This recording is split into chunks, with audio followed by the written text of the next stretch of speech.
Good evening, everyone. Today is January 26, 2023. It is the regular session and planning and zoning session of the Unified Government of Wyandotte County, Kansas City, Kansas Commission. Before I call the meeting to order, I want to announce that some commissioner staff and the public are attending remotely via Zoom, by phone, or on site. All participants joining by phone should mute their phones when not speaking to avoid background noise. During the meeting, please make sure that you announce yourself by name and title every time you speak so the public that is observing knows who is speaking. This is critical given the number of remote participants and is current guidance from the Kansas Attorney General's office. I will now call the meeting to order, and I'll ask the clerk to present the roll call. Thank you, Mayor. Good evening. Roll call. Bynum. Here. Burrows. Here. Townsend. Here. McKiernan. Here. Ramirez. Here. Johnson. Here. Kane. Here. Markley. Here. Stites. Here. Davis. Here. Garner. Here. Thank you, clerk. Tonight, the invocation is going to be given by Chaplain Ken Nedling of Faith Lutheran Church. I'll ask that everyone stands, and immediately following the prayer, we will commence with the Pledge of Allegiance. Let's pray. Our gracious God, we gather in your name and pray your spirit upon us as we unite as a council and as our commissioners in this public meeting, and pray your presence as we do the business of this great city. Lord, we pray for all those who serve us, especially our mayor, our commissioners, our staff, and especially our first responders as they are on call right now, serving us. Protect them as you protect us. We pray all in the name of Jesus. Amen. I pledge allegiance To the flag of the United States of America, and to the republic for which it stands, one one nation, nation under under God, God, indivisible, with with liberty and justice for all.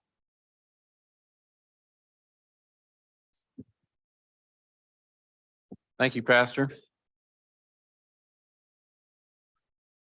I'll ask the clerk if there were any revisions to tonight's agenda. Thank you, Mayor. Mayor, at your discretion, the order for tonight's agenda items has been reversed. The regular agenda items will be heard first, followed by the planning and zoning agenda, with the Land Bank Board of Trustees convening thereafter. That represents all the modifications to tonight's agenda, sir. Thank you, clerk. That takes us to the mayor's agenda. And I'll ask the clerk to read several proclamations. Good evening. Thank you, sir.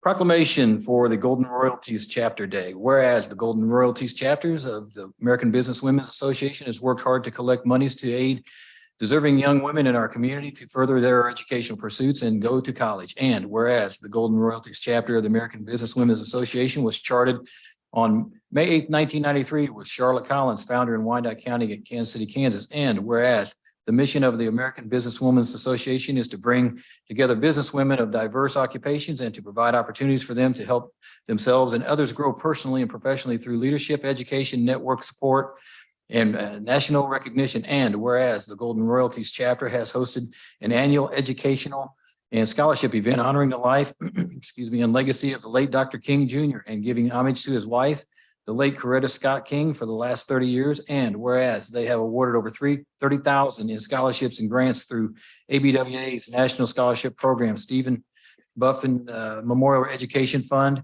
to young women in our community to further their educational pursuits. And whereas the 2023 Educational and Scholarship Event honors individuals in the greater Kansas City community who are keeping the late Dr. King's dream alive through their outstanding community service and the Keeping the Dream Alive Award ceremony. Whereas the 2023 MLK honorees are fully deserving of this award. Now, therefore, I, Tyrone Garner, Mayor, CEO of the Unified Government of Wyandotte County and Kansas City, Kansas, do hereby proclaim Saturday, January 14th, 2023 as Golden Royalties Chapter Day in Wyandotte County, Kansas City, Kansas, in witness whereof I had hereunto set my hand in the seal of the Unified Government of Wyandotte County and Kansas City, Kansas.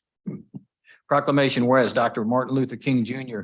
devoted his life to advancing equal opportunity, social justice, and opportunity for all, and challenged all Americans to participate in the never-ending work of building a more perfect union. And whereas Dr. King's teachings can continue to guide and inspire us in addressing challenges and inequities within our local community. And whereas serving on the King holiday is an appropriate way to honor Dr. King, meet local needs, bring our citizens together, and strengthen our communities and nation. And whereas the King Day of Service is the only federal holiday commemorated as a national day of service and offers an opportunity for Americans to give back to their communities on the holiday and make an ongoing commitment to service throughout the year. And whereas each of us can and must contribute to making our communities better with increased opportunity for all our citizens. And whereas as a collective, the Martin Luther King Jr. Day Committee reaffirms the commitment of the community to advance the values of principles of Dr. King's work through service, collaboration, and kindness. Now, therefore, I, Tyrone Garner, Mayor, CEO of the Unified Government of Wyandotte County, Kansas City, Kansas, do hereby proclaim January 16th, 2023, Martin Luther King Jr. Committee Day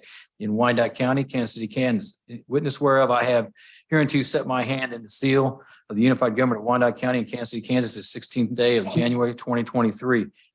Proclamation Shin Yun Performing Arts Days. Now, therefore, I, Tyrone Garner, Mayor, CEO of the Unified Government of Wyandotte County and Kansas City, Kansas, do hereby proclaim the days of January 27th through 29th on 2023 as Shin Yun Performing Arts Days in Wyandotte County, Kansas City, Kansas, and call upon all residents to recognize Shin Yun Performing Arts Days. In witness whereof I have hereunto set my hand in the seal of the Unified Government of Wyandotte County and Kansas City, Kansas. Thank you.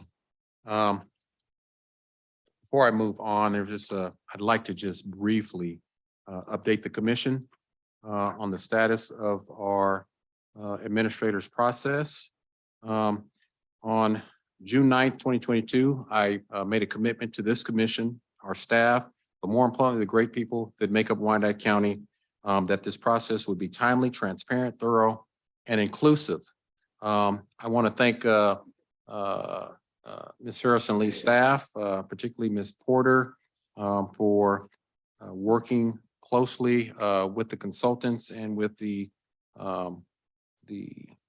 committee that is working to help get us to where we need to be in drafting a calendar that was sent out on 11/15/2022 that detailed exactly some of the events that would be going on. So as we're working to finalize plan for this commission on Tuesday, February 7th, 22, there is a meet and greet workshop. There will be 3 finalists for permanent county administrator. And these candidates are going to be advanced by the task force that you all were really a part of as far as appointments. As communicated previously, this session will be chaired by Commissioner Bynum and has been created to provide each of the commissioners an opportunity to get to know the candidate and their desire to serve the great people of Wyandotte County. To ensure that our community can also be involved in addition to the pan-public event later that evening, this will be an event that will be live streamed. In preparation for that day, commissioners, we ask that you submit 3 questions that you would like presented to each of the candidates, and those should go to Chief of Staff Edwards from the mayor's office, as well as Commissioner Bynum, who will be chairing that session. All questions will be compiled into a survey document and a link provided for you to rank. Those receiving the most votes will be recommended for your use during your conversations. Commissioner Bynum will determine the appropriate method for asking selected questions during the workshop that you will have with the candidates. It is important that we are consistent with our questioning for all the candidates to ensure an accurate comparison. After receiving the questions, we also plan to work with our legal team to pre-screen appropriate versus inappropriate questions to give you all some guardrails in that regard. Again, this is a meet and greet workshop, not a candidate interview. I'm going to ask Vice Chair of the task force, President Johnson, if he'd come forward, and he could speak more about the process and what the work they've done and where they're at this point. Thank you, Mayor. Good evening. Good evening, Commissioners. Mayor, I'll start by saying you took about half of the things I was going to talk about, and you've already addressed it. So you really reduced my time down to only a few things that I'll update you on today. So yes, we are now working with a second search firm, as you all know. And last time I was here, we talked about where we were right after onboarding that new consulting firm, and then kind of the schedule and calendar that we had put together. So I want to fast forward until last week. On January 17th, we had met as a task force to review all of the candidates. Search firm did the initial screening and provided about 16 candidates to us. We had videos, questions that were already asked of all of them. So we will listen to all of those.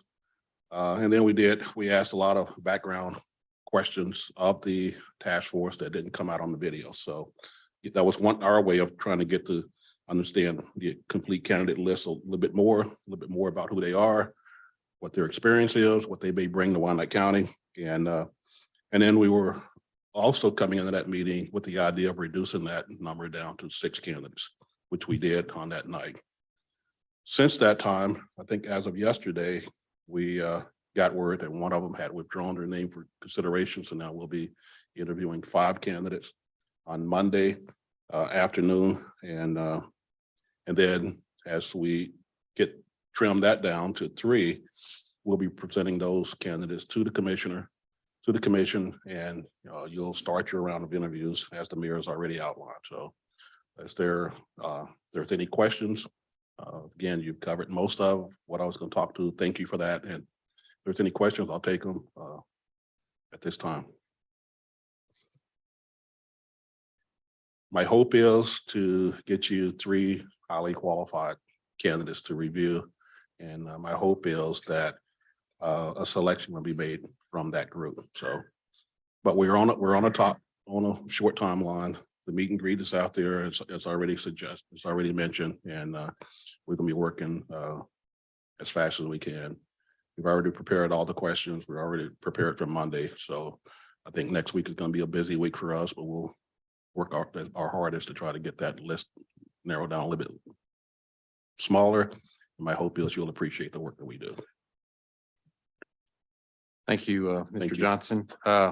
And I'd like to just thank the consultant and all those volunteers that are part of this task force, along with Mayor Harrington, who's not here as well, and staff and everybody that's been involved in trying to make this process go as expeditiously as possible. So thank you all for the work and especially the volunteers that are really volunteered to step up and help with this process. So And again, thank you for entrusting us with this important task. So thank you. thank you. That takes us to we got Commissioner Stites, got a question? Yes, Mayor. So would it be is the intent that we would vote on that person on that Tuesday night, the 7th? No. No, when will we be moving a candidate forward to vote on?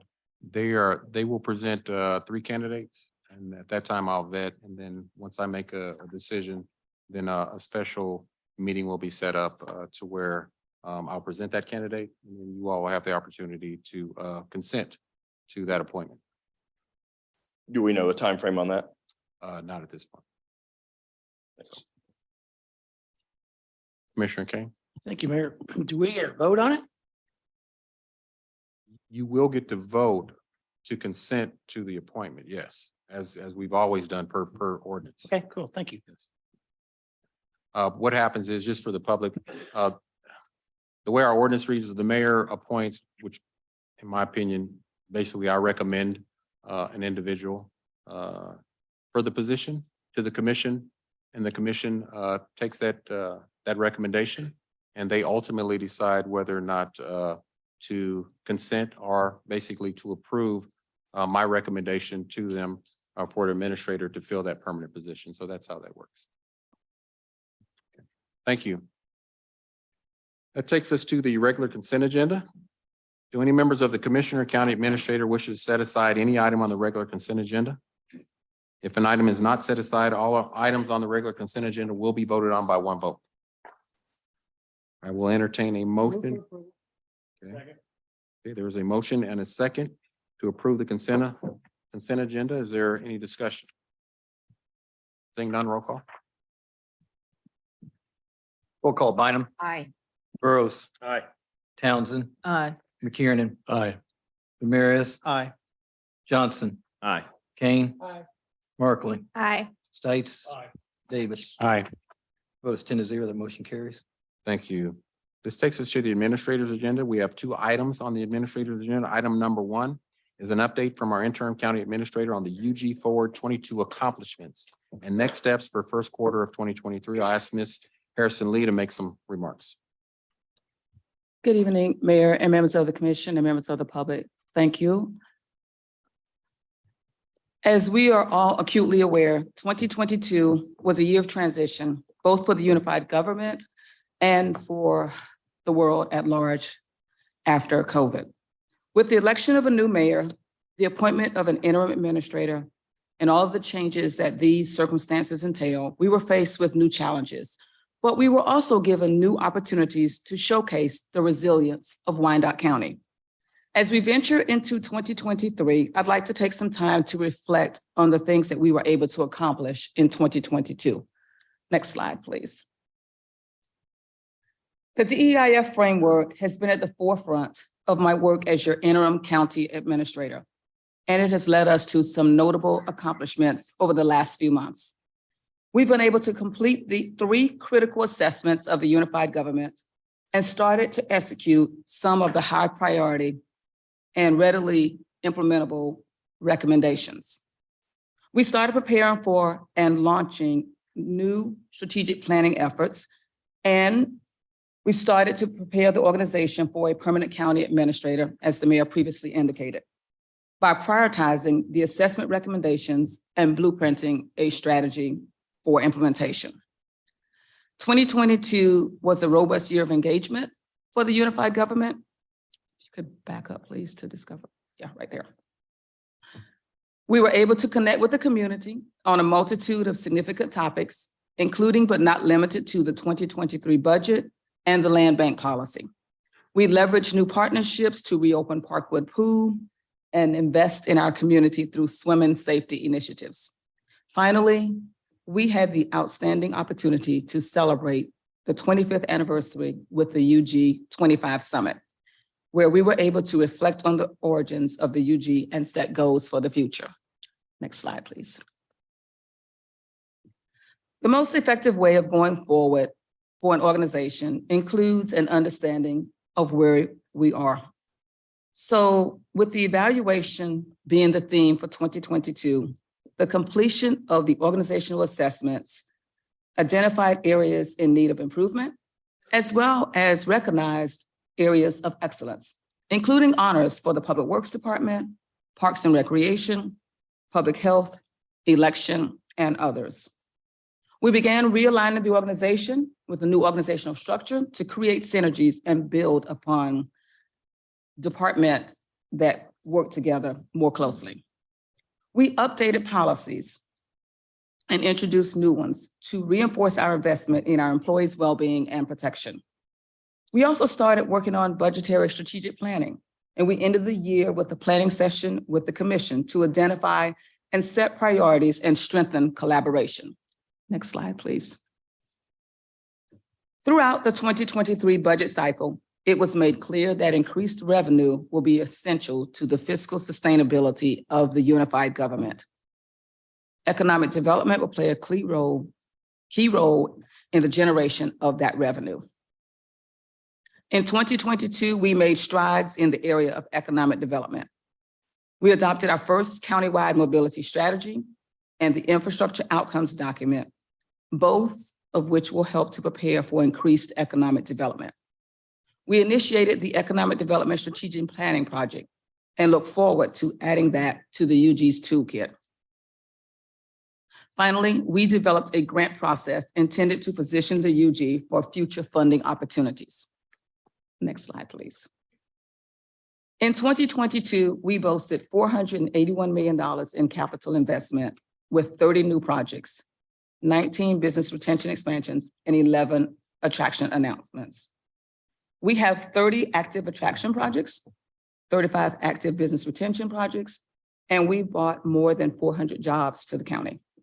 A few notable announcements include the Homefield and Margaritaville Resort, Urban Outfitters Distribution Center, and the KU Therapy Treatment Center, as well as the Helm mixed-use multifamily facility near the Bottoms. With the introduction of these new projects, we are positioned to continue economic growth throughout the county. Next slide, please. Our focus on customer service was relevant through 2022. We enhanced our outreach to connect community members to health programs and services. We piloted new initiatives to address health disparities, like the fire department's partnership with Vibrant Health. We engaged multi-department efforts to address community issues, including the work of the police department, legal department, and public health department in the fight against the opioid crisis. We also supported new training initiatives and continue to enhance our communications with both internal and external stakeholders. Next slide, please. 2022 was a year of funding for recovery, planning for our future as a community, and positioning the organization for success with the new permanent administrator. For the first quarter of 2023, we've got a few top priorities, and they include continuing to implement the assessment recommendations, considering recommendations from the 2022 budget process, such as strategic visioning early in the 23 budget process, and transitioning to a 2-year budget, assessing opportunities for new revenue and initiating RFQs for economic development opportunities.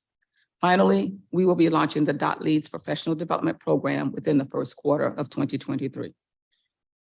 While my time at the UG is winding down, I look forward to finishing strong, and more importantly, that the county administration has as many resources as possible to lead the unified government to continued growth and prosperity. Mayor, that concludes my presentation. Thank you, Administrator. Are there any questions for our interim administrator, Commissioner Markland? Thanks, Mayor. We've experienced a lot of turnover, particularly from our leadership ranks. So I wondered if you could address both what we might be doing to get new talent, but also how we're supporting those employees that are wearing multiple hats right now, as they're all short-staffed and trying to fill those holes that have been left by those who have moved on. Okay, thank you for raising that question. One of the things that we're looking to do in order to be able to help the new administrator is engaging a search firm so that we look at all those leadership positions. We start to at least recruit so that once they're on board, they have applications available that they can utilize to be able to start to select. So that gives them a jump start when they get started. And then also looking at the employees we have and seeing what other resources we have in terms of continuing service consultants that might be able to come in and kind of help do some of the work that needs to take place during the interim.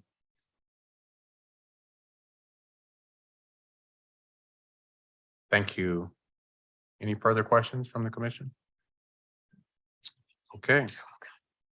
Thank you, Administrator. That takes us to item number 2, which is amending section 203 of the Unified Government's Rules of Procedure. The final item under the Administrator's agenda this evening is that section 203 of UG Rules of Procedures. This was directed by the Commission on January 12, 2023. And I can say that myself, as we were asked to do, Commissioner Bynum and Commissioner Burrows worked to try and codify what we all agreed would be appropriate as far as meeting each other in the middle of the bridge at the halfway point to move this question along in a way that hopefully will allow for improved collaboration in our agendas, standing committees, and in our communication. So I'm going to turn it over to Chief Counsel Misty Brown to make some comments. Thank you, Mayor Misty Brown, Chief Counsel for the Unified Government. So as the mayor alluded to during the last meeting, a motion was made asking the county administrator to direct staff to draft a change to the Unified Government Rules of Procedure regarding standing committees such that an item that has been passed at a standing committee level can be returned to that standing committee by the mayor one time, and requesting that the draft language come back to the full commission at our next full commission meeting. So that was the actual motion that was made and passed last meeting. So what you have before you with that direction, a resolution was prepared amending section 203 of the rules of procedure. It was a dense rule. And so to make it very clear, it was broken up into 3 parts. We have a new subsection A that adds some clarification regarding recommendations for action. It deletes a provision about a staff coordinator since that position does not exist any longer.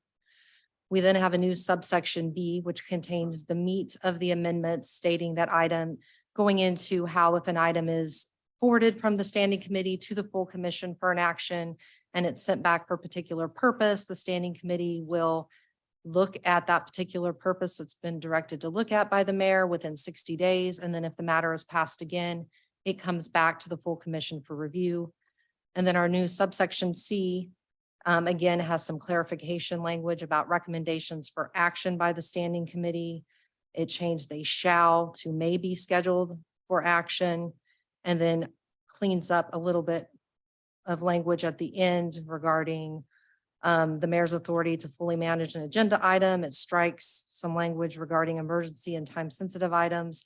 I do want to note that there is a Scrivener's error in this, and that the last sentence, so long as the management of said agenda item does not conflict with paragraph B of this section, should in fact be underlined because that's new language. So based on the motion that was made at the last meeting, this is the resolution bringing forward the amendments for consideration tonight. Thank you, Counsel. Commissioner Bynum has a question. Thank you, Mayor. No question. I just want to thank you and Commissioner Burrows for working through the language. The 3 of us met to work through the language, and then Chief Counsel provided it in this legal format, and we've agreed that the A, B, and C sections breaks it up and just makes it a little bit more clear, frankly, and easy to read. In item B, the language that says recommending the action by the mayor, may only be returned to the standing committee. Recommending the action by the mayor one time per item for further consideration, analysis, research, review, and or public input shall occur within 60 days of the item being sent back. 60 days is, it can be 30, it can be at the next meeting, it's within 60. That was to provide the time, whatever time might be needed, because maybe something needs more than 30 days or just the few weeks that might occur between that action and the next standing committee meeting. So I just wanted to clarify the 60-day portion of it. It's a wording that says within 60 days, and its intent is to give the time needed for the consideration, research, review, et cetera, that something might be going back to the standing committee for. Other than that, I think everything's pretty clear in this language. It is the language that was contained in the motion that was made at the meeting on the 12th. Mayor, I would move approval of the item. Thank you, Commissioner. Commissioner Ramirez. Thank you, Mr. Mayor. Thank you, Commissioner Bynum, Commissioner Burrows, for working together to find a compromise. I know this has been a very hot button issue. I just have, well, I think it's a quick statement. of my viewpoint of my stance on this. Growing up, it was drilled into the very fiber of who I am. The three traits of honesty, integrity, and community above self. It wasn't just my family.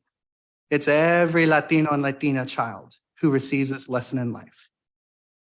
We're taught that these are basic guiding principles, that if we lived every day by them, then nothing can stop us from putting others above ourselves. I take these teachings and these principles to heart. These were the very principles I ran my campaign on. You can go back to videos, to Facebook posts. Those are the very principles I ran on. As the only Latino who serves on this board, it's not only my duty to represent my district, but it's also my duty to represent the entire Latino, Latina community in this city and county. And that is a responsibility I do not take lightly. It's been said recently that I don't care about my community, that every decision I make is for my own self-interest. My only question to that is, show me. Show me where. Show me where I have gained any political standing. Show me where I've gained any monetary value. Show me where I've gone against the people of this county and city. Show me. Every time I sit on this dais, the honesty and integrity that was instilled in me by my parents is being attacked and dragged through the mud. I do not care if I get reelected. I do not care if I am recalled. I do not care if people think I'm doing this to somehow further my political career.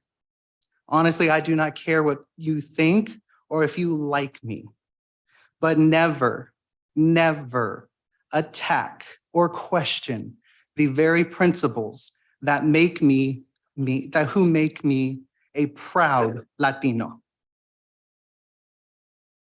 That is something I will never accept or allow. You can continue to threaten to recall, to take me out of office and drag my name through the dirt. I don't care.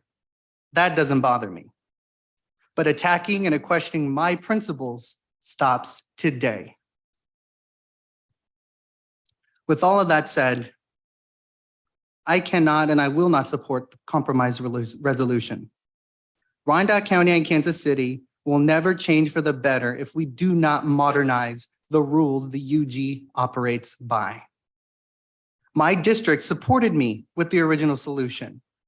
Some were upset that I took the compromise. So I'm going to support them back by supporting the original resolution. I want the original resolution to come back and for us to vote on it. That's what my district wants, so that's what I'm voting for.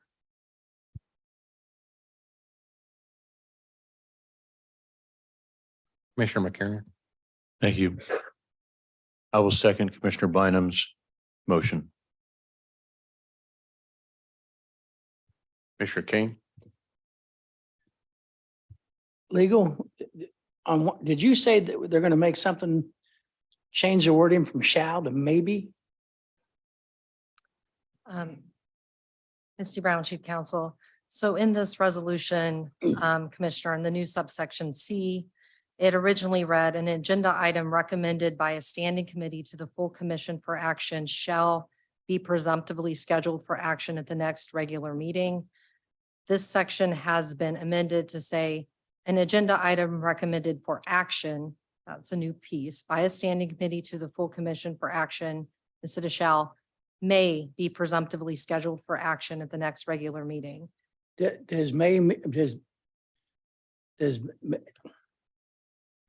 that mean it will or it won't, or they don't have to?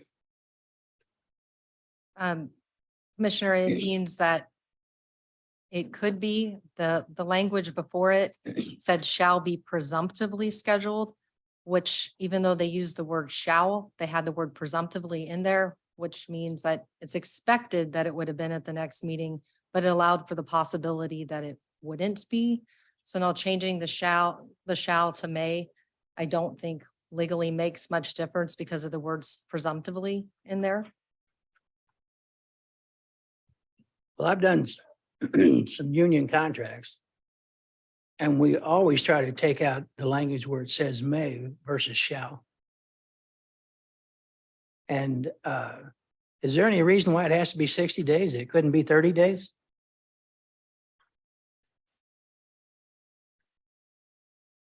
Commissioner, I put 60 days in as was directed. I think the commissioner, the mayor, Commissioner Bynum or Burrows could best speak to why 60 days. My understanding was it doesn't have to take 60 days, but it have at least 60 days to get the work done.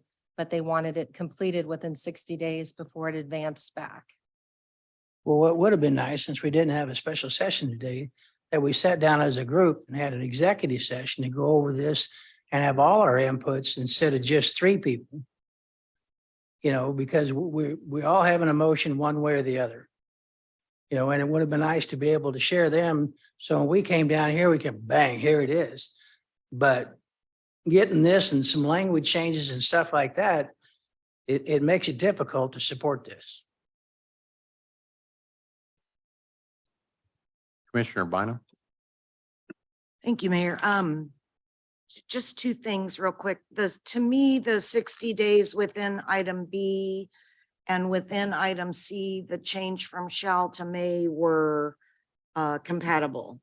To me, the word change from shall to may in the language in paragraph C was matching the language in B that allowed for the 60-day turnaround. If we made the language in B 30 days is fine, because if it were to come to full commission, as we're requesting, at that level, we could all decide we aren't ready for a decision. As you know, oftentimes the desire to bring something forward to full commission from a standing committee is so that we can talk about it among all of us. And so I think that was the intent that we've been driving for the whole time, is to allow something to be in front of all of us for just exactly this kind of discussion, Commissioner. So in my mind, the word change from shall to may in section C was to match with the 60 days in section B. And if it's the preference, you know, that become 30 days, I'm really fine with it, because again, at this level, it can go back. So.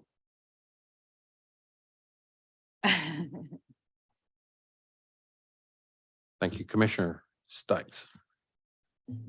Stites District 7. So I think over the shall versus the may, it really doesn't matter what word, if it's shall or may, because the second word after that says presumptively makes it to where you still don't know what's going on, shall or may, right? It's assumed that it may or assumed that it might not. So my preference, and I would like to see it go back to the 30 days also, but which would be the next scheduled meeting, but that it say in under section C that it shall be scheduled for action. Not presumptively, but it shall. That's all. Thank you. Commissioner Townsend. Thank you, Mayor. I'd like to thank my fellow commissioners Bynum and Commissioner Burrows, legal staff for working on this. However, as it's written and as I understand it, and what the goal of the standing committee changes move forward on 12/15/22 were, I cannot currently support it as this is written. Serving since 2013 on the Economic Development and Neighborhood Standing Committees, if any of you have participated and or seen it, you can be likely there from 5 o'clock to 10 or 11 as we were with the last meeting. If there is more information needed by the group of us at that time, it is not uncommon that we've asked to move an item back for clarification. That already gives you another 30 days. So there's already a mechanism in-house to address that. And if at that subsequent 30 days it doesn't work out, then possibly another. So there is a mechanism already.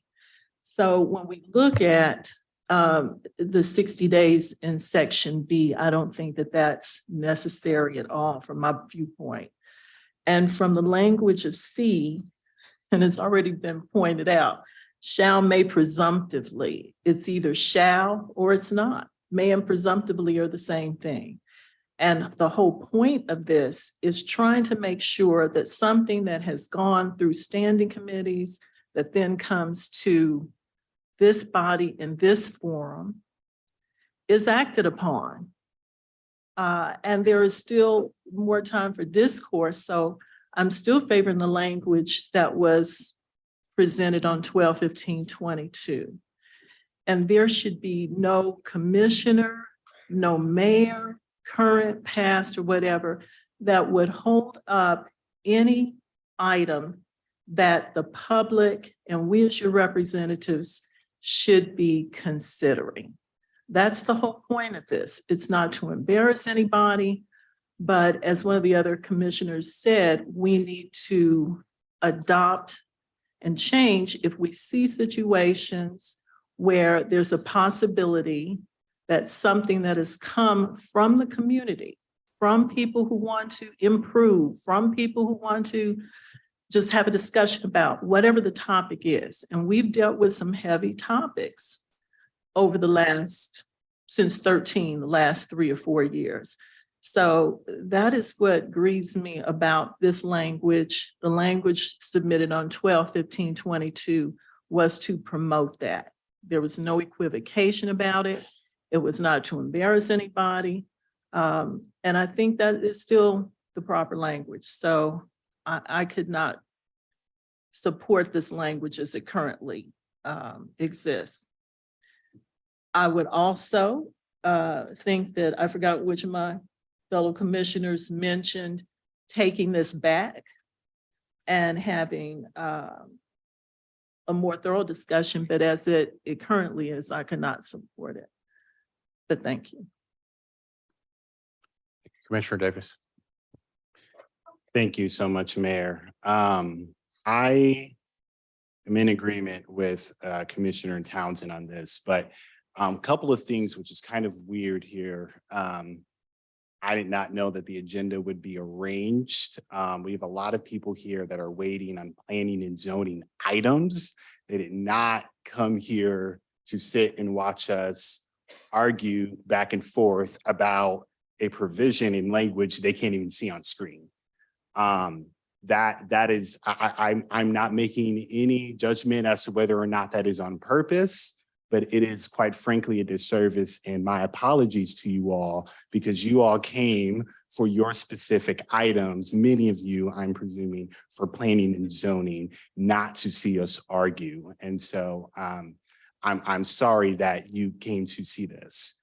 I thought this discussion would have happened after, because we are not here to argue with one another. We're here for you all, and your needs should come before our particular discussion regarding this.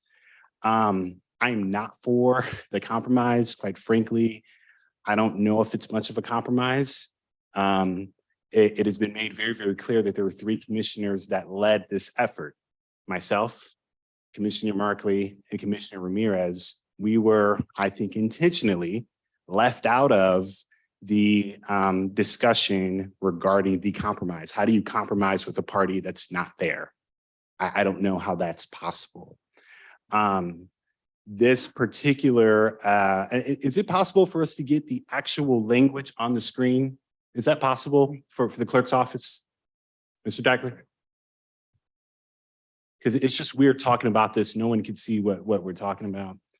Commissioner, that's not part of the agenda. So I'm going to deny that. If you have a comment or What happened? question, Wait, hold on. It is on the agenda, sir. Mayor, it is on the agenda. not on the agenda. What's not on the agenda? I made my decision. That doesn't make sense. Can we get a ruling on this No. point of order? No, we can't. We can't. What? No, Point of order, this is for questions and comments. point, So- point of order. Okay, the point of order is I control the meeting. So no, I appeal the decision of the chair. All I'm asking is that the public be made aware and can see what we're talking about. That's it. Just that we be transparent. That is all.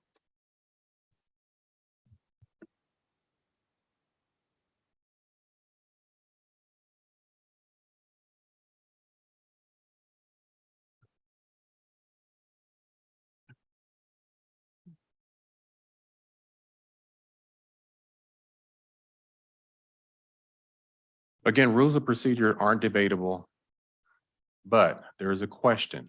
So since there is a question, I'm trying to move this process along. Again, yes, there are people waiting here. I'm not trying to prolong this issue. This issue was voted on unanimously at the last commission meeting with the exact language that you all wanted. I can tell you that Commissioner Bynum and Commissioner Burrows spent a lot of time with staff coming up with this language that you all said you wanted. That's the work that was done. You asked them to do the work. They did the work. Staff and legal worked diligently to make sure that the work was done expeditiously to get us to where we're at today. Some say they don't like a compromise. This is not, in my mind, a real compromise, other than the fact it's allowing progress and agenda items to be moved forward, just like you all said you wanted. And for those of you who say you want things to go back to 12/15 of 2022, that's fine. But at the end of the day, that whole argument was predicated on misinformation. And so, no, we don't want to argue about this issue. I'm trying to move this process along. If you want that item to be viewed, I will leave that up to the body of this commission, but we have a lot of work to do tonight. And so what I'm not trying to do is to prolong this debate about language in something that you all voted unanimously to approve and to move forward. So I'm going to take a motion to stand by.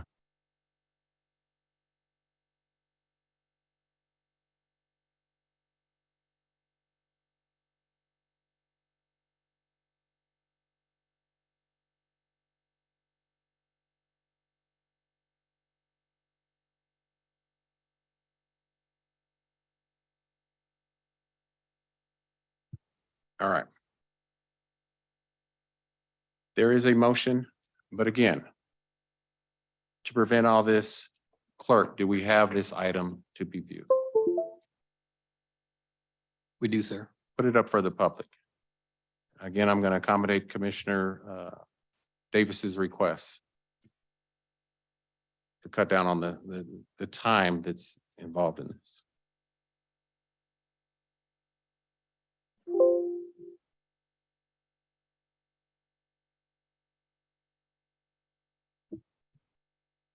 Clerk, could you read those, the A, B, and C articles for the public on the second page?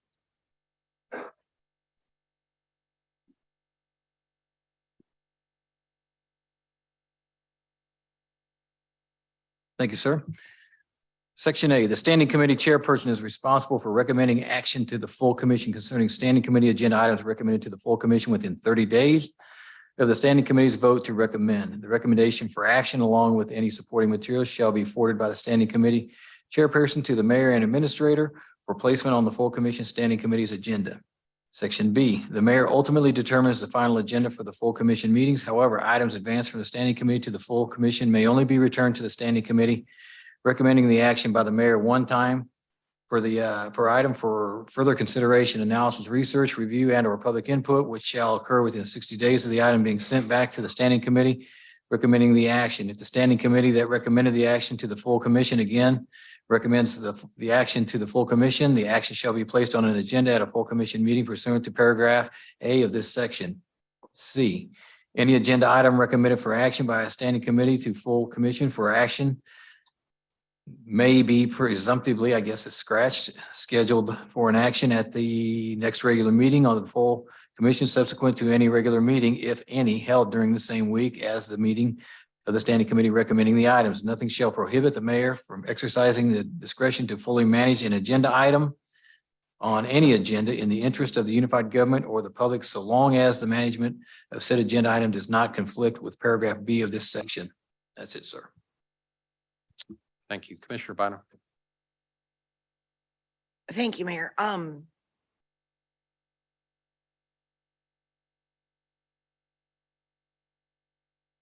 If the commission is not prepared to adopt this language, that is fine. I believe if it's going to go back somewhere, it belongs at Administration and Human Services, which is where wordsmithing and such with rules of procedure, ordinances, et cetera, go. So I would be okay with that. On the 12th, it's not a motion yet. Somebody else can make that motion because my motion on the table right now is to adopt this language. Because on the 12th of January, I brought this language forward. I have the motion written. I can read it to you verbatim. We voted 10-0 to advance this language. The goal was, and I think remains, that we are giving one trip by the mayor back to a standing committee. After that, it comes forward. That was what we agreed on as a compromise to the work that we did on 12/15 that the mayor vetoed. That veto stands. So if we don't adopt this tonight, I will concede that there may be other language in other sections of the rules of procedure that maybe we want to work on. This language captures the motion that was made, and you all know that we crafted it almost together. We took a recess to make sure we got the language correct. We came back, I placed it in a motion and we voted on it. So if we don't vote on this tonight, then the compromise that we've achieved at this point is 0. There is no compromise. So if there's more work to do, then let's send that work to the proper standing committee. Let's get this work done. This is what we asked for.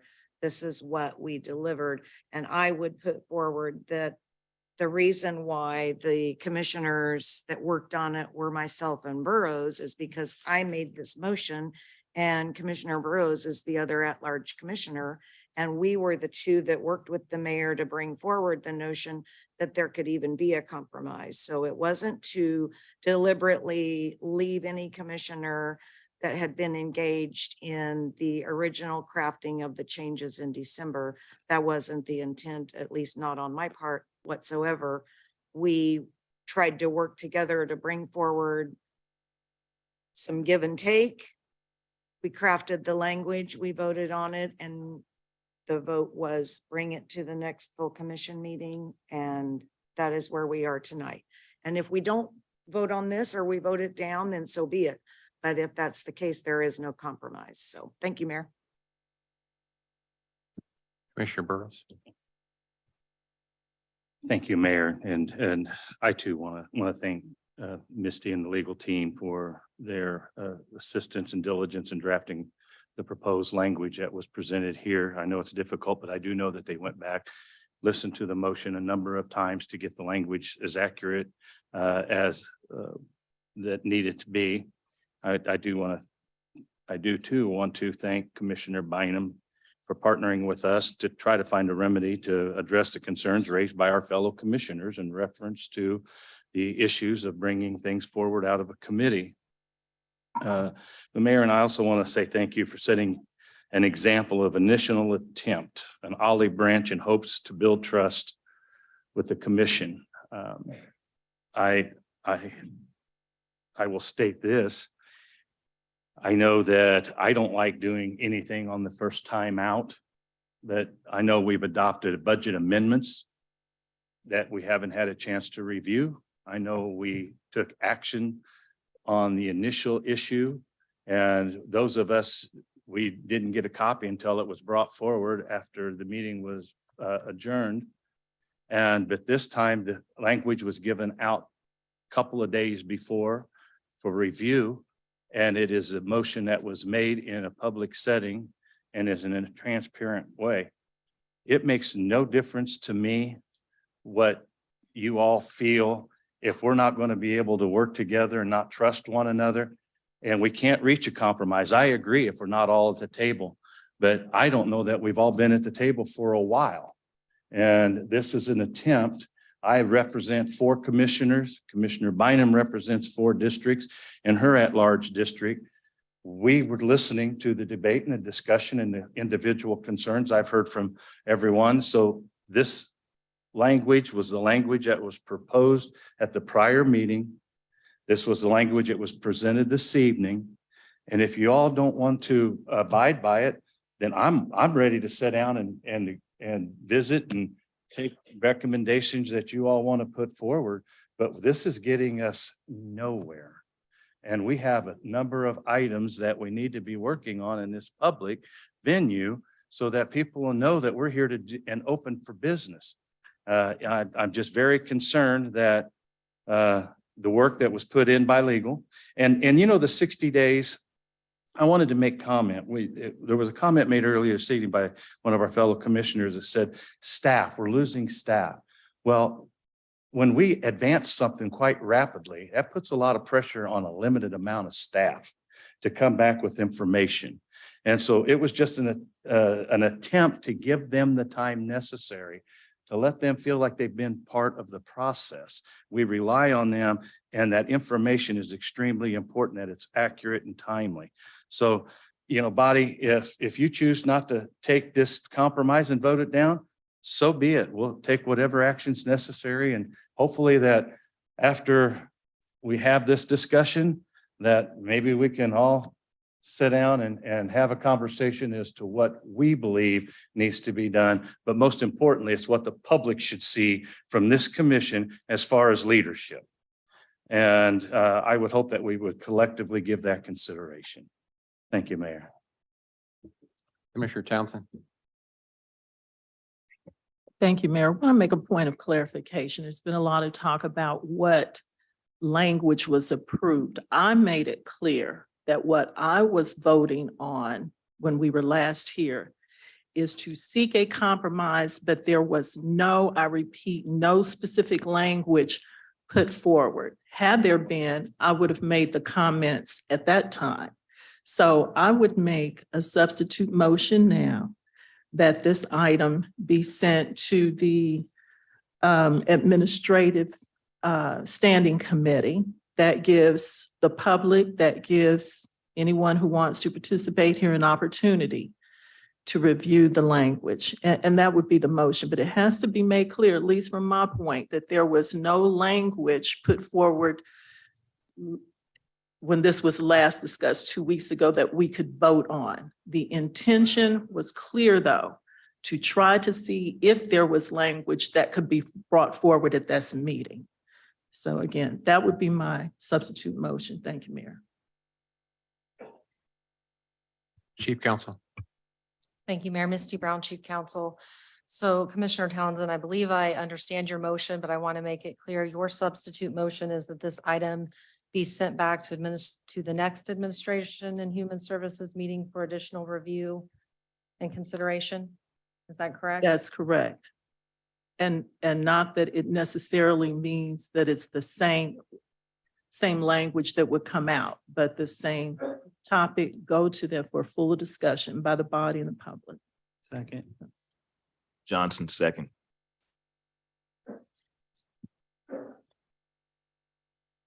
Just as an item of record, I know that, again, I want to thank everybody that worked so hard on this. I believe the spirit of what you all voted unanimously was captured in what was brought before you today. But make no doubt about it, every last one of the commissioners was given this language before tonight's commission meeting. If you didn't read it, I don't know what to tell you. But you had every opportunity to bring forward questions, concerns, recommendations for it to either myself, one of our colleagues, Commissioner Bynum, or Commissioner Burrows, or questions to our legal advisor, like we normally do. That wasn't done, obviously. Again, I can tell you this, Mayor, I'm trying to find common ground so we can get the business of Wyandotte County done and work on matters that really matter to the people of Wyandotte County. And somehow we don't look for reasons to work with the mayor or our community. We look for reasons not to. And I can tell you that is the most frustrating part of me being mayor, is I keep extending the olive branch like Commissioner Burrows indicated. And it's almost like kerosene gets thrown on it and somebody lights a match. It does no good to this community when we should be talking about homelessness, poverty, lowering taxes, BPU pilot, and the things that people said they want us to get done. If you could hold your applause, please. And so I say that respectfully, that a lot of work went into this in good faith, unlike what was done in December, 3 days before Christmas, where we all got swiped with something that was done behind closed doors, which I still say is a very shady way to do business. And to be trusted, you have to show yourself to be trustworthy. I said what I said. I meant what I said, and that's why we're here today. And if there were questions, every commissioner here at this table knows how to get a hold of me. I'm about 10 steps across the hallway from where you all go to work. I have a secretary that's there every day, and this mayor is at work every single day. Everyone knows how to get a hold of me. So if there's questions and concerns, not just with this, I've sent out a new invitation for all of you to meet with me, because we have to build the type of collaborations and unity to get the business of Wyandotte County done.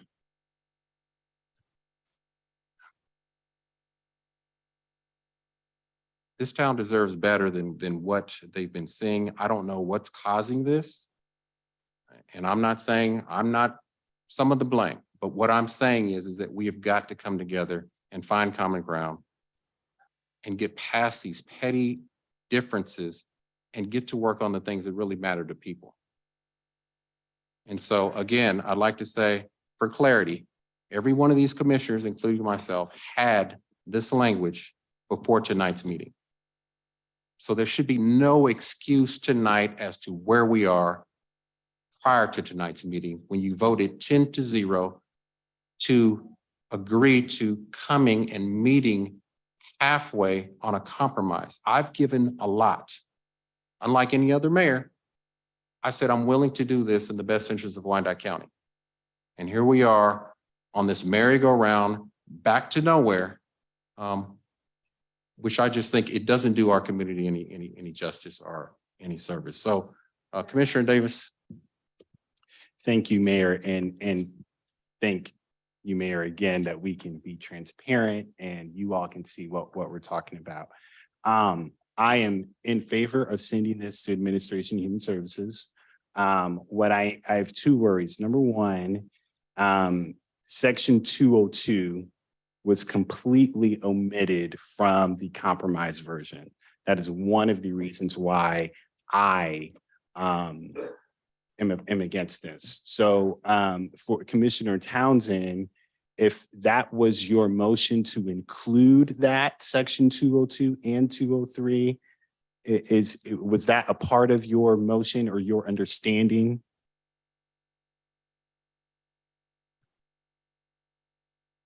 My motion was made with the intent to send this entire thing back for a review by the HSH committee, and then it may include 202, 203, or any other. But I do want to make it clear that we got this homework package, at least I did. Night before last, 2 nights, what we are doing is the regular process here at Board of Commissioners meeting to address these issues. So I want it made clear from my perspective that this is not something that is not normally done or out of it. So I would call for the question and for the vote. And if I can just finish my last comment here, Mayor, I would hope that you would not take it off the agenda for both full commission or for Administration and Human Services. That is your prerogative. That is your right. But we've been wanting to have conversations about what we wanted and have it presented to the public, and it was denied. Thank you. And yes, call for the question. There's a motion on the floor by Commissioner Bynum. Is there a second? Okay, well, Commissioner Bynum, are you going to withdraw your motion? No, there was a substitute.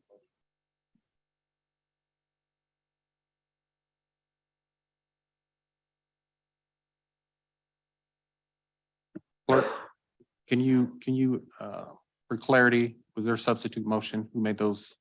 Mayor, there was. Commissioner Townsend did the substitute first, followed by Commissioner Johnson with the substitute second. Okay. Got a motion and a second. Roll call, please. Roll call, Bynum. Mayor or legal, I would like to make a clarifying question before casting my vote, but we've called for the question, so I don't know if it's allowed. Commissioner, no, the call for the question was made. We have to take the vote. Okay. I will vote aye. Clerk? Sir. Bynum, Aye. Burrows. Townsend, Aye. Kiernan, Aye. Ramirez, Aye. Johnson, Aye. Kane, Markley, Aye. Stites, Davis. Aye. Vote is 10-0. That motion carries. Okay, thank you. Ask the clerk to read the statement required by state law governing the planning and zoning portion of our meeting tonight. Stand by.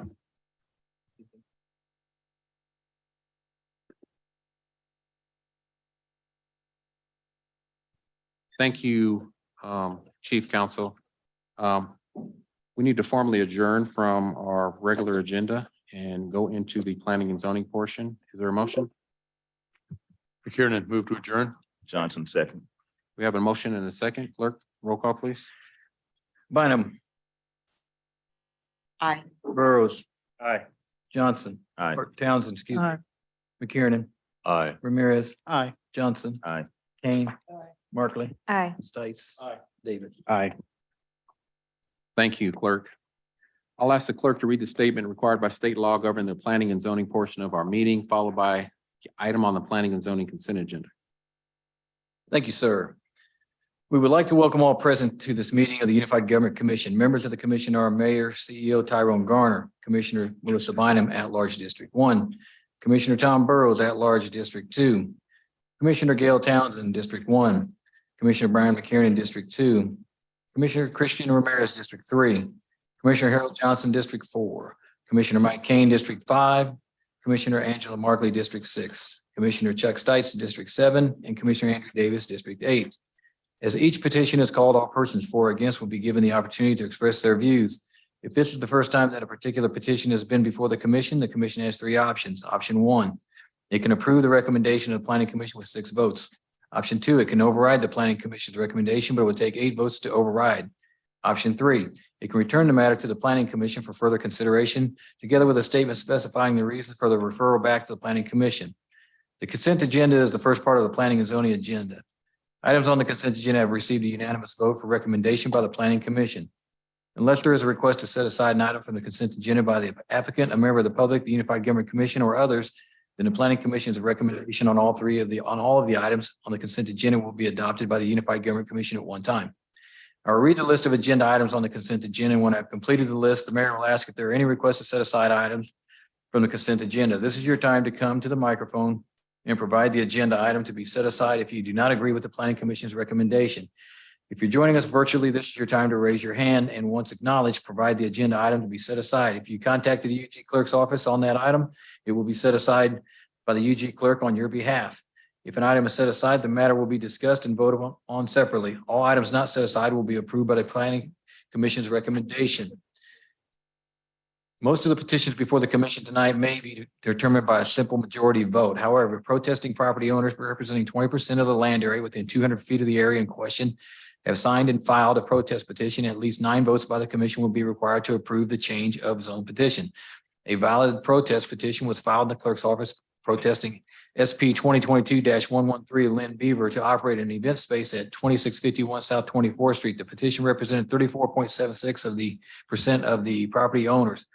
We appreciate the attendance of those here this evening, and we recognize the importance of each petition. We would, however, remind you that there are a number of items on the agenda. We would appreciate your efforts to make your remarks as concise as possible. We ask that anyone with a cell phone, please turn it off or switch it to non-audio so you will not disturb the meeting. If joining us virtually or by phone, we ask that you mute your phone when not speaking to avoid background noise so you will not disturb the meeting.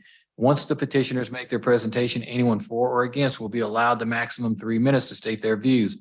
As you come to the microphone, please state your name and city for the record if attending in person.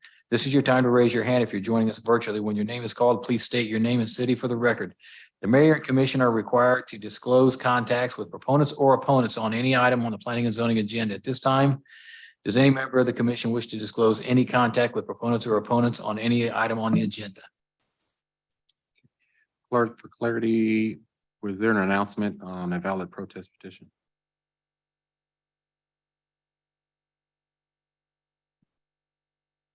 There was an announcement, sir. I read that part on the, do you want me to read it again for the record? Yes, please. A valid protest petition was filed in the clerk's office protesting SP 2022-113 Lynn Beaver to operate an event space at 2651 South 24th Street, and the petition represented 34.76% of the property owners.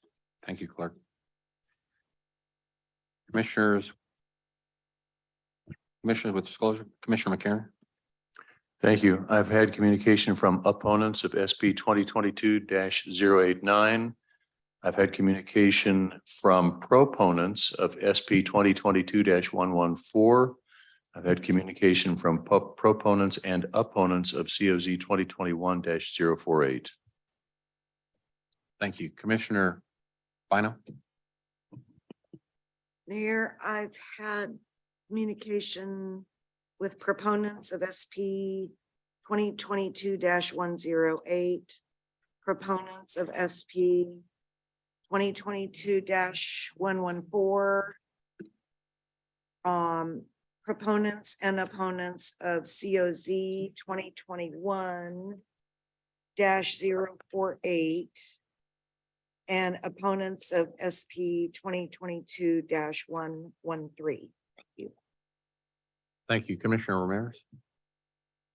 Thank you, Mr. Mayor. I've had communications with proponents and opponents of COZ 2021-048. Thank you. Commissioner Burrows. Thank you, Mayor. I've had communication with proponents of SP 2022-114. I've had discussions of support and opponents in reference to COZ 2021-048 and 2022-113. Thank you, Commissioner. Commissioner Markley. I've had contact with proponents and opponents of both non-consent agenda items. Thank you, Commissioner. Commissioner Townsend. I've had contact with proponents of SP 2022-114, Michael Dell with Holiday Sand and Gravel. Thank you, Commissioner. Commissioner Kane. Contact with proponents of CO 2021-048. Thank you, Commissioner. Commissioner Davis. Thank you, Mayor. I've had conversations with SP 2022-114, also all of the non-consent agenda items. Thank you, Commissioner. Commissioner Johnson. Thank you, Mayor. I've had communication with opponents of COZ 2021-048. Thank you, Commissioner. Commissioner Stites. Thank you, Mayor. I've had communication with regarding SP 2022-114. Thank you, Commissioner.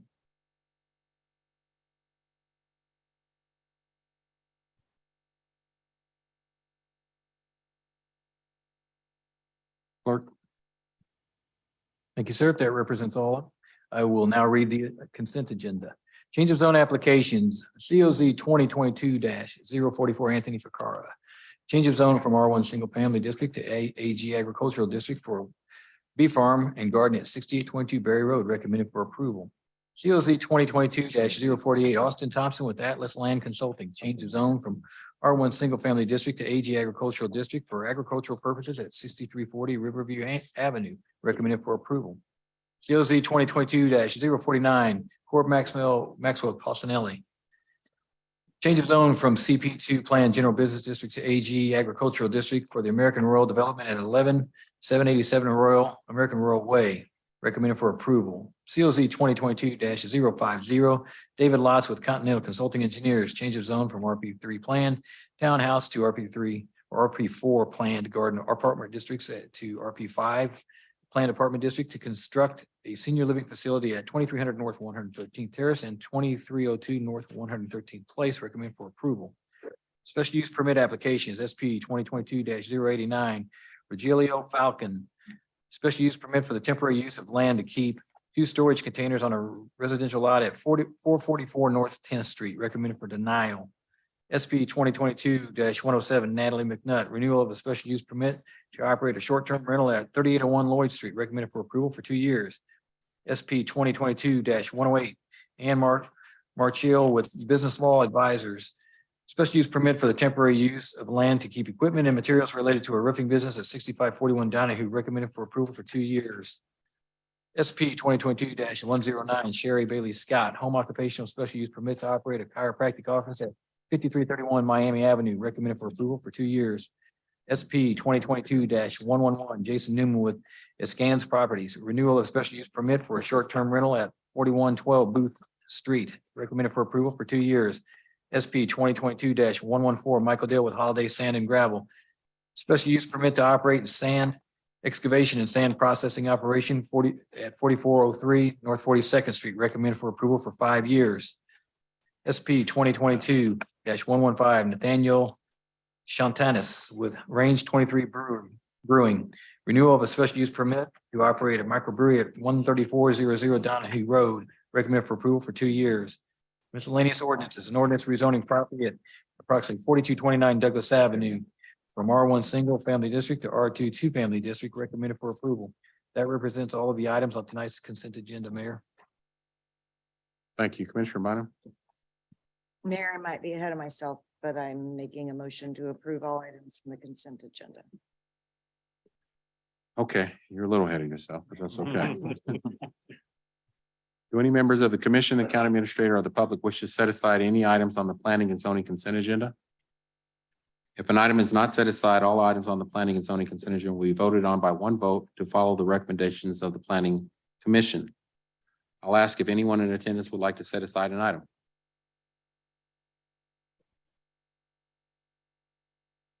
Clerk, is there anyone joining us virtually that has their hands raised to set aside an item? We have one hand raised, sir. Did you recognize that person? We are promoting them. Let's see.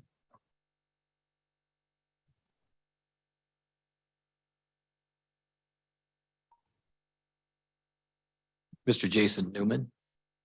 Hi, Jason Newman, Leawood, Kansas. I would like to remove SP 2022-111 from the consent agenda.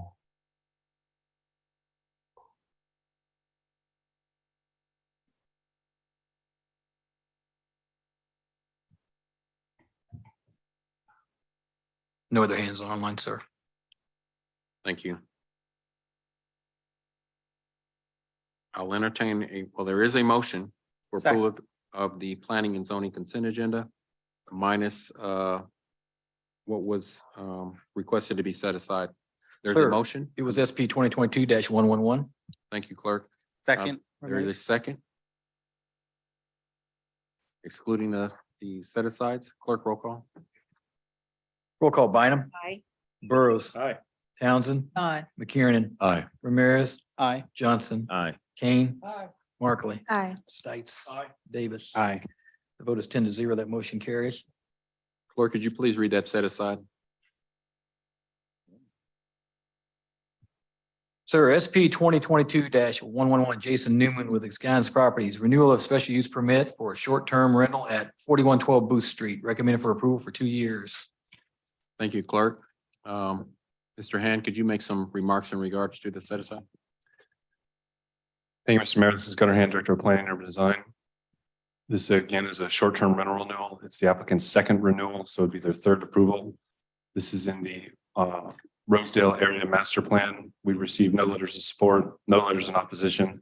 There was a notice of violation related to property maintenance. There's a unsafe railing associated with that property. Staff agrees with Planning Commission, recommends approval. One of the conditions of approval is to fix that railing.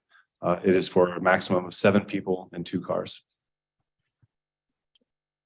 Thank you, Mr. Hand. I'll ask the applicant or representative to present their application.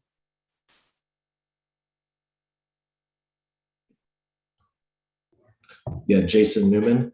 All I'm asking for is the renewal term to be extended to 5 years. And the reason I'm asking for that is the staff report did recommend a 5-year renewal term. However, based on some communication confusion with myself and the staff, I inadvertently, during the Planning Commission hearing, asked to have it removed from the consent agenda to formally request a 5-year term when I really didn't need to. And that commission actually denied the 5-year term and stuck with a 2-year term. So I'm just requesting that the renewal term be extended to 5 years. Thank you. I will now open the public hearing and ask the clerk if he's received any direct notification from the public who wish to express their comments in favor of the item. No comments were received, sir. Is there anyone present who would like to speak in favor of the item? Seeing none. Clerk, is there anyone joining us virtually who would like to speak in favor of the item? Seeing none as well. Clerk, have you received any direct notification from the public who wish to express their comments in opposition of the item? No comments were received, sir. Is there anyone present who would like to speak in opposition of this item? Seeing none as well. Okay, is there any, clerk, is there anyone joining us virtually who would like to speak in opposition? Seeing none, sir. I will now close the public hearing. Would the petitioner like to make any closing comments?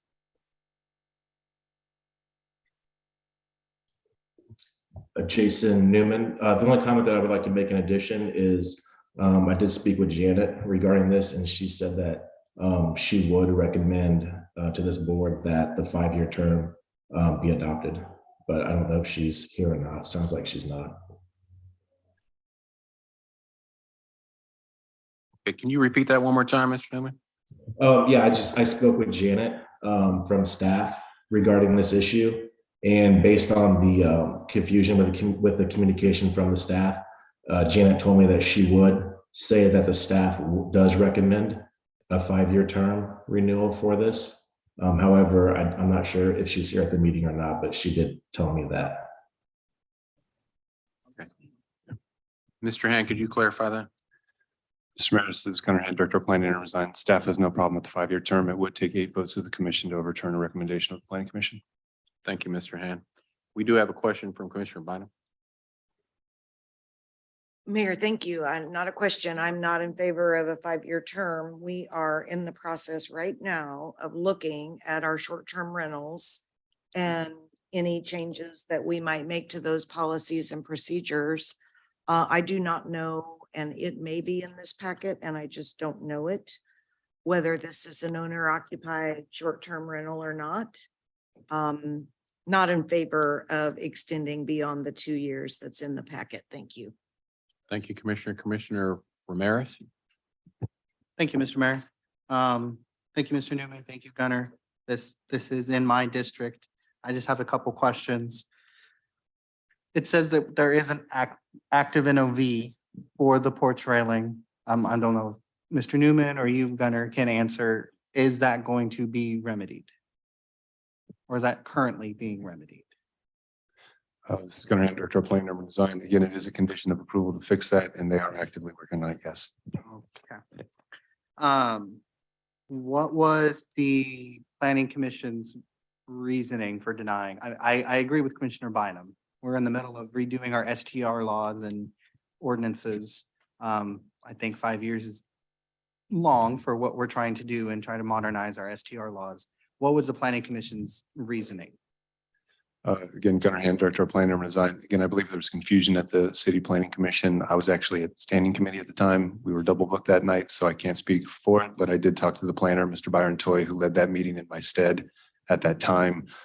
Again, I think it was the original because and per ordinance, you can go from 1 to 2 to 5 year to 10-year renewals. At this point in the approval process, as his third renewal, he was up for 5, but when it got pulled by Planning Commission, they changed it to 2. It was their understanding that they wanted it to actually be another 2-year term, which is their right to recommend. So originally in the draft staff report, we had recommended 5 as per protocol and procedure. During the conversation of that evening, it was the Planning Commission moved it down to 2 at their discretion. Okay. So it is common practice that the 1, 2, 5, and 10. That is correct. And he is, as I'm seeing, he has had the 1 and the 2. So by policy, by protocol, he should have the 5. Gunnar Hand, Director of Planning and Design. That is why the original recommendation from staff was 5. But again, we agree with the Planning Commission, recommend for 2 based on their direction. Okay, knowing that, then I don't have a problem with approving the 5. Like if that's our current policy, I understand we're redoing our current policy, but it's already been our best practice to do the 1, 2, 5, 10. Correct. And I understand we're going through our own process, but he's gone through the necessary channels, the proper hoops, and it was just miscommunication between staff and the applicant.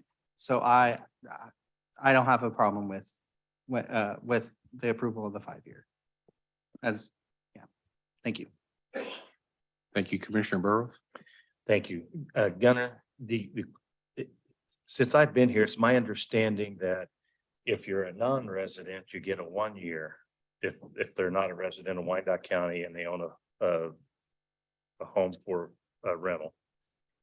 It's a 2-year if they live within the community and they meet the criteria. How many 5 years have we granted on the short-term rentals? Gunnar Hand, Director of Planning and Design. Just a slight correction. The protocol is if there's no on-site manager, that we start with 1 to see if it works. Because not all on-site or off-site managers are equal.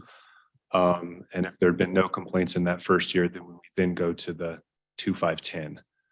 If you do have an on-site manager, then it starts at 2 and then immediately begins the 2, 5, 10 protocol process.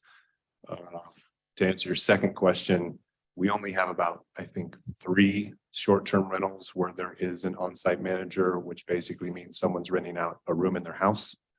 Or perhaps an accessory dwelling unit in their backyard. We have done very rarely, not any time in my 3 years have we not allowed the 5-year to happen if they were on their 3rd renewal like this applicant. And I appreciate that clarification. There must somewhere along the line, either I misunderstood, and if I did, that's on me, that the non, would you call it non-maintenance person or on-site manager. On-site manager. The on-site manager, is that considered a homeowner? I guess it would be. That is correct. Okay, and so it doesn't matter if they live in the community or if they live out of the community and they have a short-term rental in our community. That's correct. Okay, thank you. I appreciate that clarification. Thank you. Okay, was there a motion? Okay, then I'll entertain a motion. I move to approve, but make the change from 2 to 5 years. Markley, second. There's a motion and a second. Any further discussion? Seeing none, roll call. Roll call. Bynum, Aye. Burrows, Townsend, Aye. McKiernan. Aye. Ramirez, Aye. Johnson, Aye. Kane. Markley, Aye. States, Davis. Aye. Vote is 10-0, that motion carries. Thank you. This takes us to our planning and zoning non-consent agenda. Clerk, can you read item number 1? Yes, sir. Change of zone application COZ 2021-048. Blair Tanner with Tanner and White Properties. Change of zone from C1 limited business and R1 single family districts to RP6 planned high-rise apartment district for a multifamily residential apartment complex and parking garage at 4601 Rainbow Boulevard. Recommended for approval for a 4-1 vote. I'll ask Mr. Rand to make some opening remarks.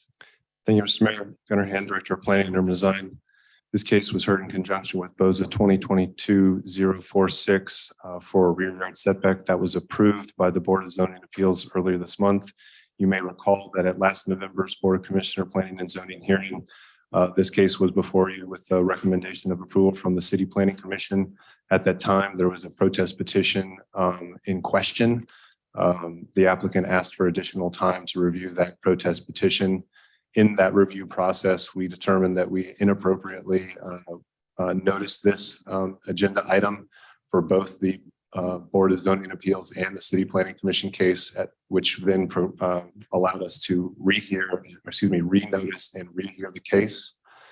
It's important to note that the project in that time period has not changed. It was renoticed, reheard, reapproved by the Board of Zoning Appeals earlier on their variance case, and then reheard early this month for the City Planning Commission agenda before you. That's a recommendation that's before you tonight. This is an apartment complex in the Rosedale Area Master Plan. Excuse me. We have received both support and opposition. There are no notices of violation on this property. Staff agrees with Planning Commission, recommends approval.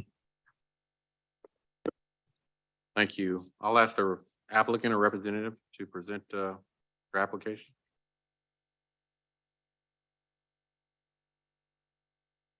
Mayor and Commissioners, thank you very much for having us here tonight. Bob Johnson with the Polsinelli Law Firm. I am appearing here on behalf of the joint venture developers of this project.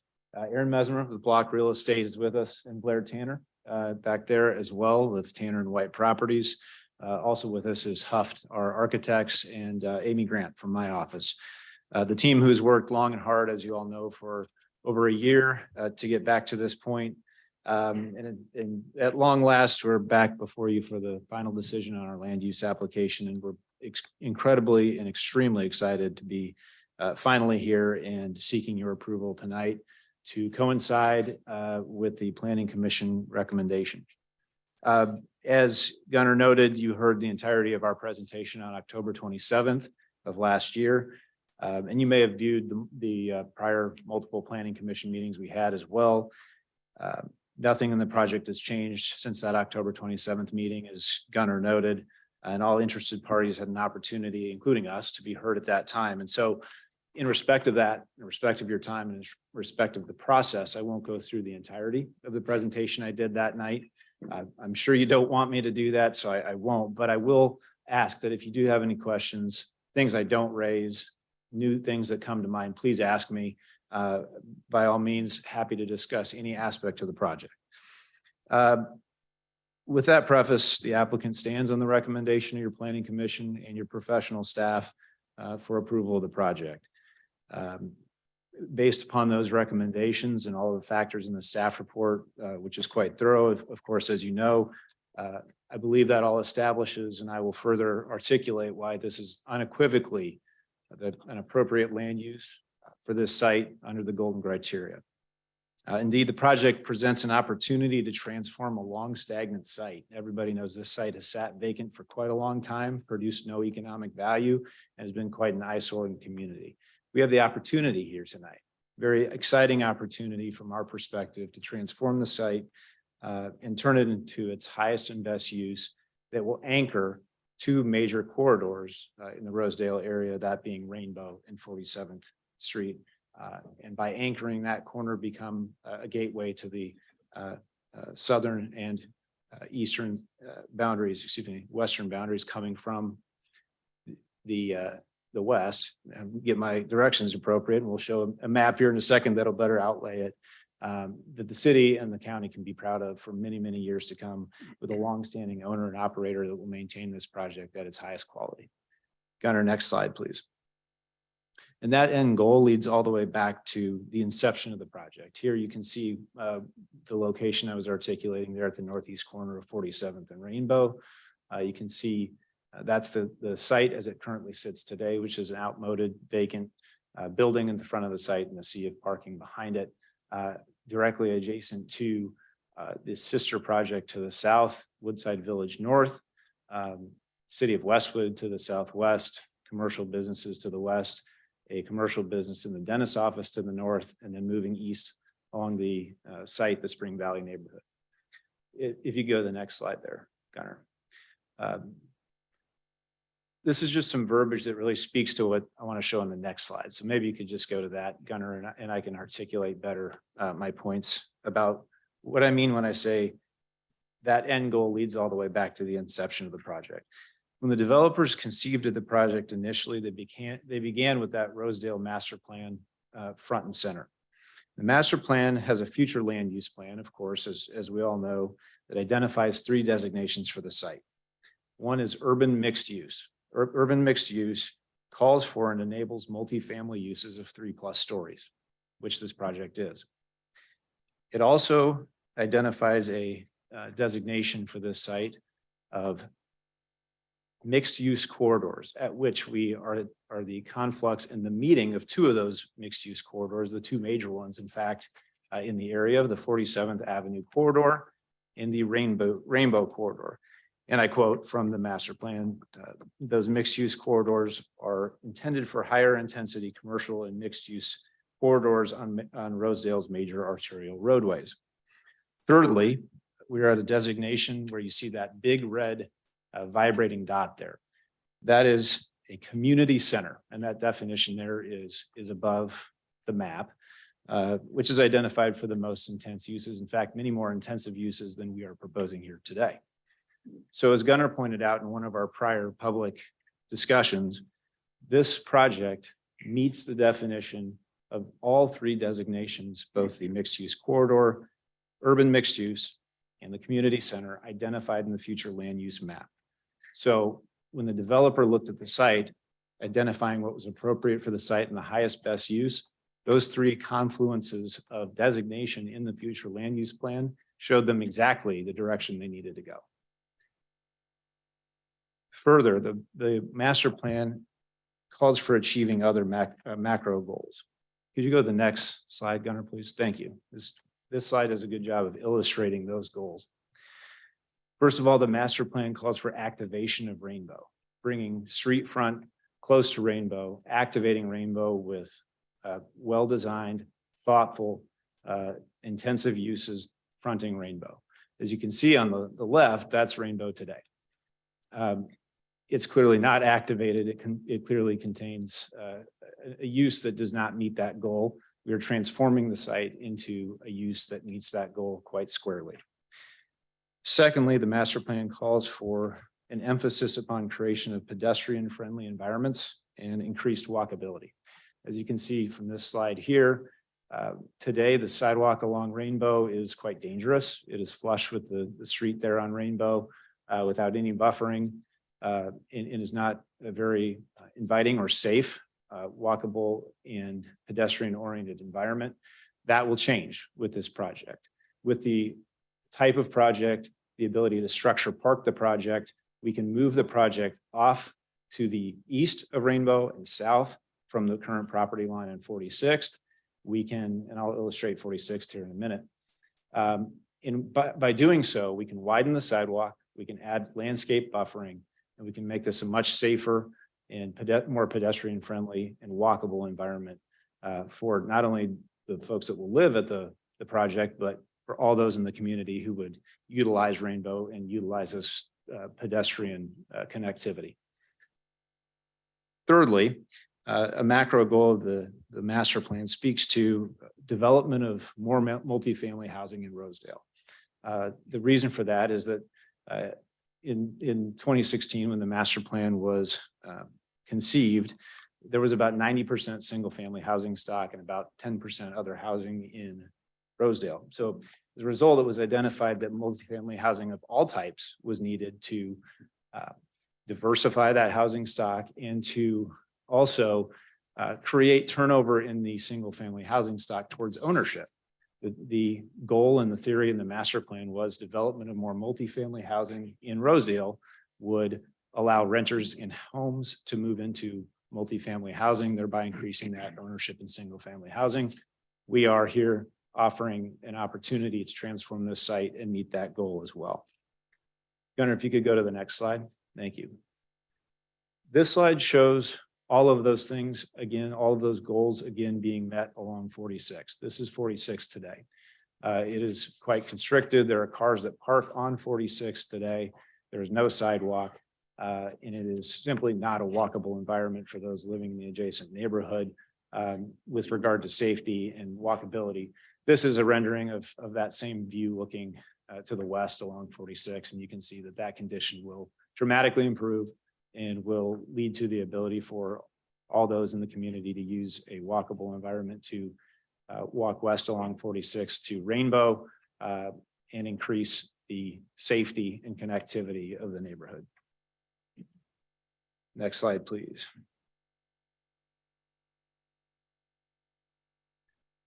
Before I move to this, I think, to put in perspective the master plan discussion, you may hear some other comments tonight about the master plan, some that will support the case that I just put forward, that this project was what the master plan identified and was intended for, others that have a different view.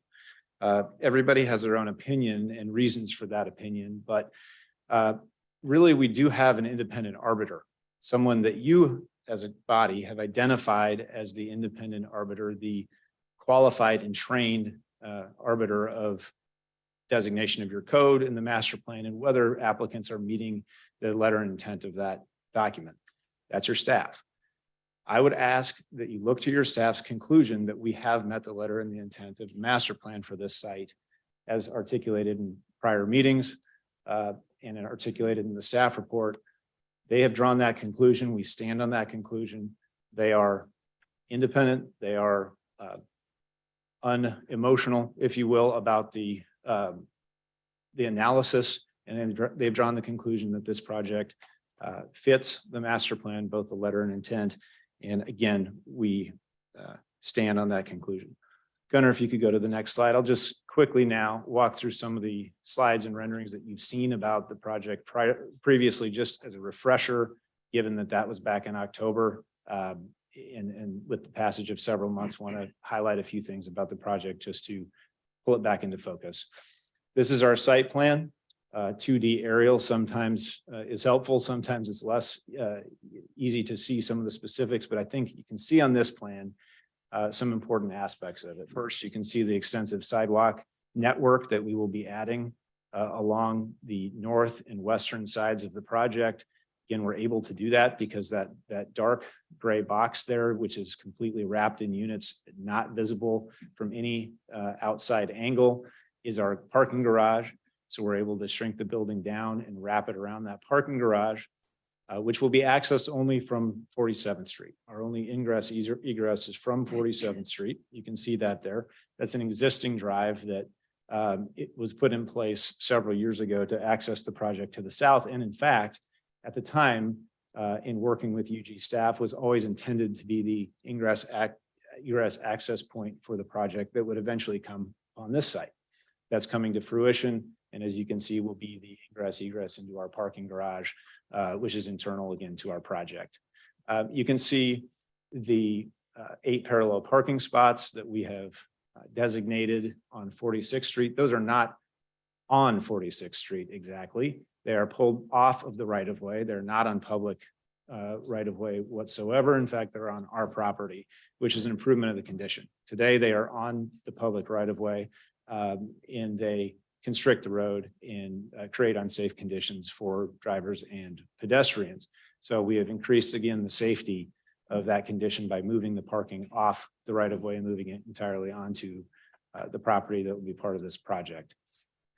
You can see also the internal courtyard that is the green space there within the project, which coincides and fulfills the obligation of the code to have particular green space as available to residents of the project.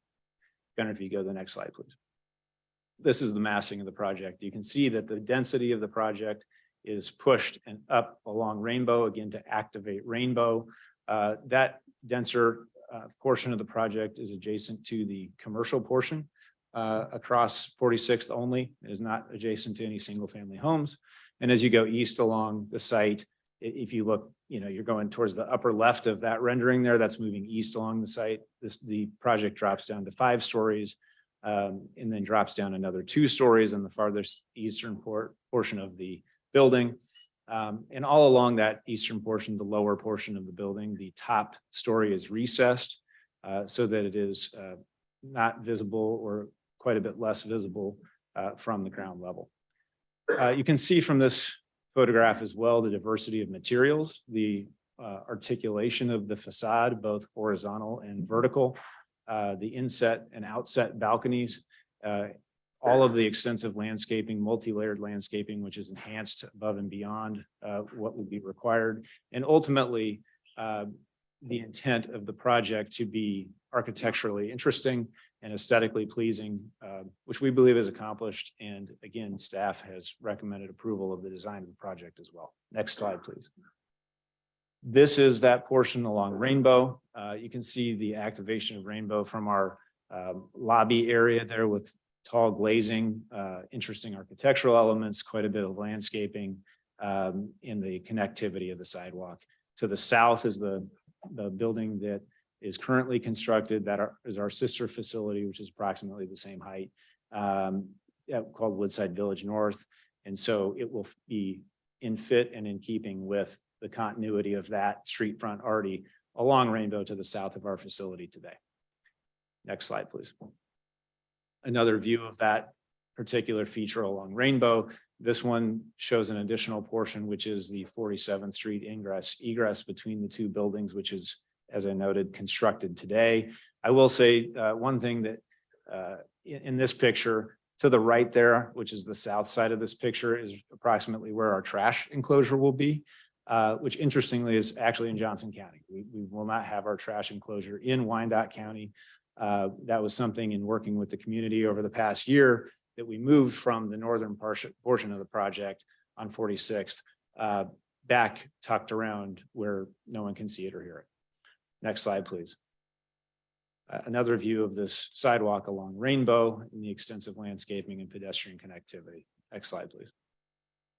This is the corner of 46th and Rainbow. You can see that we will add a bike share station at this corner. This again is in keeping with the theme and goals and intent of the project to create, enhance, and expand multimodal transportation and further connectivity between pedestrians, bikers, cyclists, essentially changing the character of this area from less safe, less walkable, less bikeable, reversing all of those factors and enhancing bikeability, walkability, and connectivity. Next slide, please. This is a slide now as you move down 46 where the building has dropped down to 5 levels. As you can see from this angle, you can only see 4 levels. In the top level is recessed back and cannot be seen from this vantage point. This shows as well the inset bottom portion, the lowest level of the building, which is townhome style units. They are open to 46. The intent there is, first of all, to give a unique townhome feel to those units, which is aesthetically interesting and creates a neighborhood feel, but not just the feel. We actually want to connect those renters and those residents of the building to the neighborhood itself. This is not a standalone set aside project. It is something meant to be integrated into the community, and the people who live here would be part of this community. And that architectural feature is something that enables that circulation of people so that they will be directly entering into the neighborhood and be active in this area along our sidewalk, along our pocket park, we'll see here in a second, and interacting with those folks in the community that already live there today. Next slide, please. This is that pocket park intended to provide a public use gathering space, both for residents or people in the public. It's just additional green space that provides that ability to spend time outside, to not just be holed up inside your apartment, not just be homebound, but actually out and moving around and interacting with folks in the community. Next slide, please. You can see here, this is that portion of the building along 46, and then the portion closer to Rainbow. I think this slide does a good job of showing the parallel parking. It also does a good job of showing the interesting and unique articulation and varying materials along the facade. Next slide, please.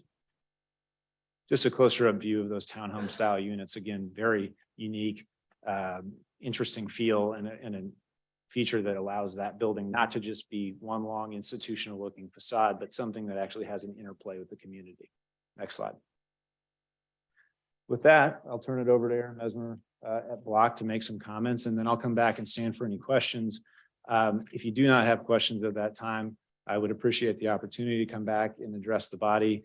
If you have further questions or if there's commentary in the public comment that I can address, I'd appreciate that opportunity after that. Thank you very much for your time. Again, we're very excited to be back in front of you tonight. Commissioners, thank you for your time. I know we've been here for a minute, and I know we were here before, so I'll be brief, but I do want to point out that we have been working with staff and the community stakeholders for more than a year. Through that process, what we think we've come up with is a really exciting project and a first-class deal that is going to set the bar here at 47th and Rainbow. That process resulted in many concessions that we made, including reducing the unit counts of the building. We took an entire floor off the top of the building, and we moved the footprint of the building to make sure that we had those neighborhood vibes that Bob was talking about along 46th and along Rainbow. And what I think we've come up with is a plan that not only is going to be spectacular, but is something that the community has really gotten behind. We do projects in many states. We do dozens of projects here. And never before in our history have we had 67 letters of support, which is what we have now. That's 3 more than we had at Planning Commission a couple of weeks ago. So the support continues to swell on this project. That includes 47 neighbors that are in the immediate area. It includes 8 neighbors that are in the Westwood area. It includes 8 businesses along Rainbow and 4 other industry leaders. What I would tell you is your community wants this project. They believe that it's an asset that will fit the master plan here, and that it's going to be a great asset for a long time. Speaking about the length of our involvement and our duration, one of the things that I think is really important to highlight is that our firm and Blair's firm are very much aligned in that we are long-term holders of real estate. We are operators, we are owners. We're not merchant builders. This is not a speculative venture for us where we come in and build and sell it in a couple of years. Block Real Estate has been in this community since 1945. In that time, we have yet to sell an apartment community that we have built from the ground up. Blair's family has been involved with the Woodside Club for more than 50 years, stewarding it through a number of different transitions over that time. And what I can say is we're here for the long term. This project is going to be great for Kansas City, Kansas for the long term. So I really appreciate your time. We appreciate your support. And as Bob said, we're certainly happy to stand for any questions. But again, thank you very much.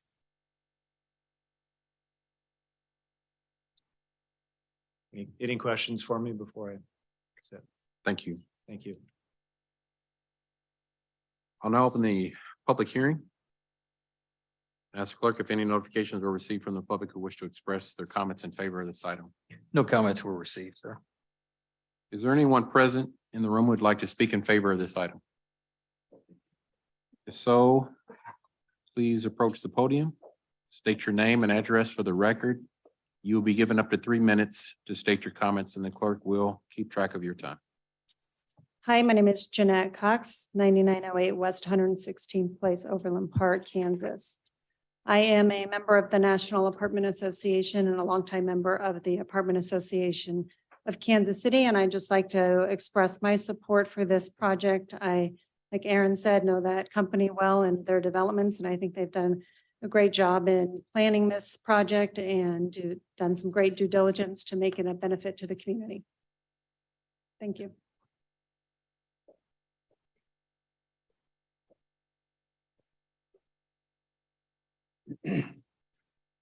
Hello, I'm Dan Thompson. I live at 4514 Francis Street. I'm basically 250 feet from the project. I can see the land that's going to be used for my porch. I've owned my house for over 20 years. I've chose to move into as my permanent residence about 7 years ago. I'm raising a family there. I put substantial amount of money into my own property. The question is why? Well, the big reason is because I saw the direction of the neighborhood. I'm a single dad of a 5-year-old. We have chosen this area. We could have moved in many places, but this is home. My son goes to Frank Russian. We walk the walk. How did I get involved in this project? Well, in the beginning, over a year ago, we were having neighborhood meetings from, I basically was involved from ground zero. I was hearing from certain neighbors how they represented the majority of the neighborhood as non-supporters. It was confusing to me because the people I was talking to in the neighborhood were in support of this project. So I took the initiative to walk and talk at least half of the 150 houses in Spring Valley. And what I found was the overall majority were in favor. In fact, many of the few non-supporters were being so aggressive towards the supporters that really made me feel uncomfortable and some of the neighbors uncomfortable. So I got 100% involved. I wanted everybody to have a say in this project. What you'll see tonight is the other side will come up with facts on the project that aren't true. Things like it's a large structure, or they'll show you a drawing of a concrete structure. It doesn't look anything like it. They'll call it a ship. They'll tell you more than 2 houses are affected by shade. They'll tell you that traffic is going to be so bad, but in reality, none of this is true.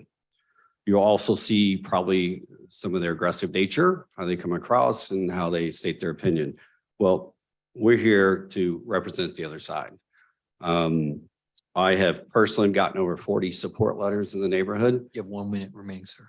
I've seen Lair and his team basically make changes with, they did a traffic study that basically said there was no issues, a shade study that was pretty minimum. They reduced the height of the structure. They added a pocket park for landscaping. They added 46 to be wider. I personally was on there at 4 o'clock today and almost got ran over walking home from a restaurant. So they moved the trash. They put the delivery trucks to the side. They couldn't put it on rainbow because KDOT didn't approve that. We do need more housing diversity in the area, and we also need upscale housing as well. So please welcome in 140 new taxpayers on this project that might choose to live other places. With this project, I think will be the gold standard. I think Spring Valley will only be going straight forward up. And as one of you guys said, we should be open for business for this development. So please vote yes. Thank you.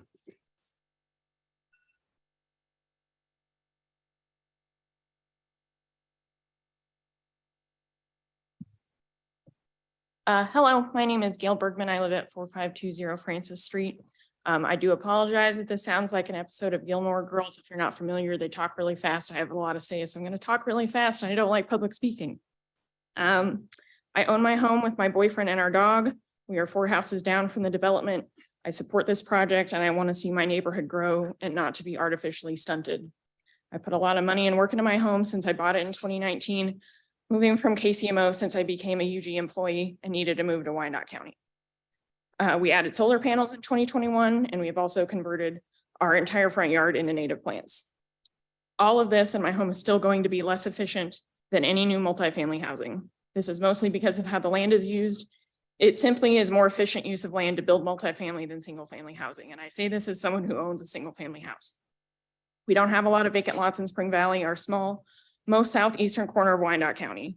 Dense multifamily housing is what we need to let our community grow, to get more neighbors, to see more dogs on walks, and to further diversify our tax base so that we can maintain and improve community services like parks, transit, and schools, which should all be 5-star in Wyandotte County. I love my house, I really do, and I will live in it for a very long time. But being small-minded, short-sighted, and selfish is not going to benefit our neighborhood. I want more neighbors so we can further justify a streetcar going down Rainbow. There are currently 2 transportation studies that are including KU Med as routes. It is silly to think we shouldn't develop dense multifamily housing along Rainbow. This is the periphery of our neighborhood. And there is already an apartment complex right next door, as has already been stated. Housing should be warmly welcomed and is a much better use than what could be built here. A lot of bad uses could happen on this site because it is already zoned commercial, and none of us would get to argue about it because it's already legally allowed to happen. I would strongly encourage you as policymakers to rethink our zoning codes in the county. Much of our county should be upzoned with denser, taller buildings allowed to be You have 1 built minute outright. remaining. Especially in already urban areas where a lot of people want to live and work. I don't want to be here reading a speech I prepared on a Thursday night for hours, just so some housing can be built on an ugly parking lot.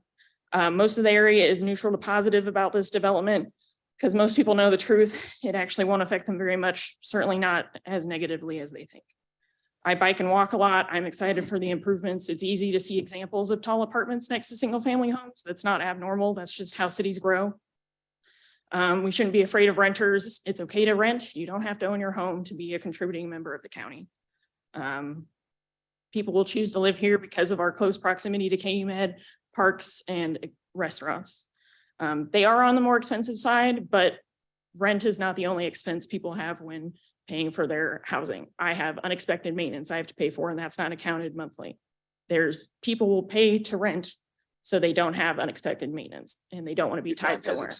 Thank you.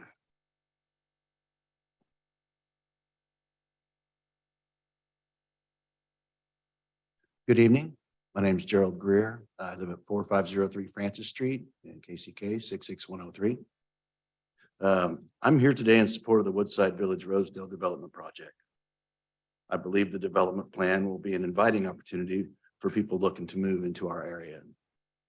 Blair and his team have welcomed the neighborhood's feedback since the beginning, and they've made significant changes to the plan in support of mitigating those concerns for our community. While I do believe that everyone in our community deserves an opportunity to voice their opinions about the growth of our neighborhood, it seems that several of those voicing opposition do not live anywhere near the development location, as we do that have spoken so far. I encourage each of you to approve the Woodside project, and I look forward to having new neighbors move into the development who will spend their money locally and appreciate the Spring Valley Rosedale neighborhood as much as I do. Thank you.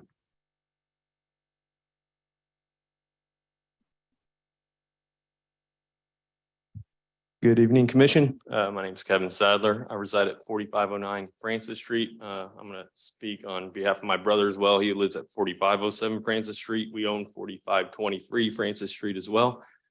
I think Blair and his group have done an awesome job with the design, with listening to the community, with really tweaking their design to come back and so it will not negatively impact our neighborhood in any way. And really, it's just about safety. It's about aesthetic. It's about bringing other businesses to our community as well. Going down from 46 to 45th Street on Rainbow, you have right now, you have a dental office, a dilapidated car dealership, a dilapidated dry cleaner, a dilapidated nursery, a dilapidated thrift store. I feel like this is just the beginning. If we build this can all transition in the right direction. I'm gonna leave you with a quick story here. In 1952, my great grandpa built Jerry's house, who just spoke with their bare hands. And 3 years ago, I came in and tore down his childhood neighbor's house and built a house for my family. We moved from Prairie Village. He wasn't mad that I tore down that house. He was happy that I moved my family to this neighborhood. And I think that's how you got to look at this project. They're taking a dilapidated parking lot, building a new building, and we should be happy and thankful that they're spending their money to build such a beautiful building and bring new people, to our community. And so I just say, let's vote yes and let's pass this thing forward. Thank you. My name is Mike King. I live at 5507 Crestwood, Kansas City, Missouri. Last time when I spoke on behalf of this, it was suggested by those who are in opposition that I shouldn't have an opinion about this because I live on the other side of the state line. And that really bothered me. And I thought about why is this bothering me so much? And then I realized that in the last 48 years, I don't think there's been anybody that has spent more time on this geography, on this land, in this exact place. I'm the president and CEO of Youth Front, and we owned that property.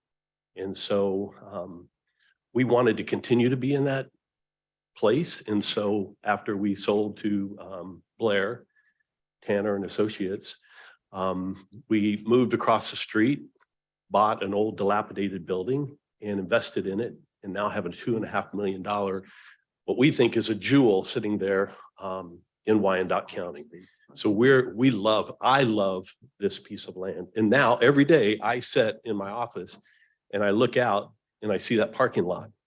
And I can't wait. That's why I'm so emotional. I can't wait until this is a place for human flourishing, for community, for people to build community with each other. Before we sold to Blair, I said, Blair, what is driving you to want to do this project so badly? And he said, someday I would like for my son, since that time I've gotten to know his son, just a small tyke. I won't give you a lot of information about him. But he said, I want my son and any other kids I have someday to bring their kids and their grandkids, maybe, to show them this property, to say that our grandfather believed in this place and wanted to build something that was beautiful, that added 1 to minute human remaining, sir. flourishing and to community. So I believe he's followed through with that. I believe he'll be connected to this for a long, long, long time to make sure that it continues to be a place of human flourishing. So let's do this. I think you will also be proud to show your kids and your grandkids that you voted yes for this, because it is the whole corridor, that whole area has become another crown jewel of Wyandotte County. So let's do this thing.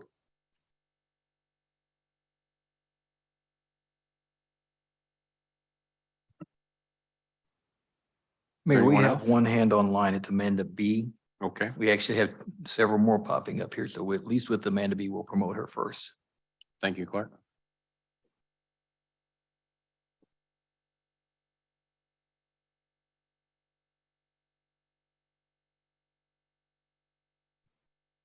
Can you hear me? Yes, we can. Thank you. My name's Amanda Brisso. I live at 4522 Francis Street. So just 2 houses between me and the proposed development. And I just wanted to say, like everyone else has said, I think it's going to be a great benefit to our community. I'm really appreciative of the effort and care that Blair and his team has put into the development.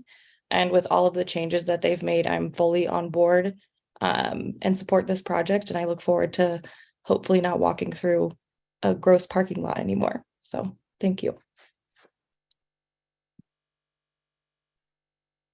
We have a Mr. Jason Sadler up. Good evening. My name is Jason Sadler. I live at 4507 Francis Street. I really wish I could be there in person to show my support, but I'm unfortunately out of the country. I can see this project from my front porch, and I can't really think of a better project I'd like to see there. Sure, something could go in, a Chick-fil-A or something that meets the zoning requirements. That's just going to absolutely destroy the character of the neighborhood.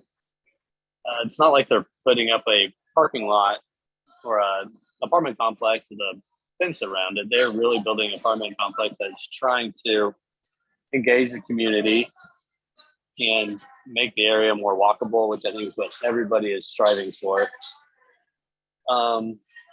I walk by that piece of property multiple times a week with my family to go to the shops and restaurants at Woodside, restaurants down 47th Street, and almost daily to the park.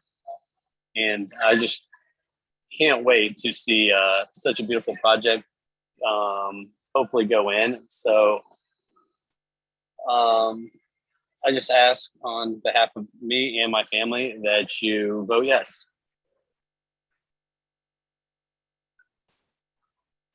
Mayor, we are promoting Phil Green.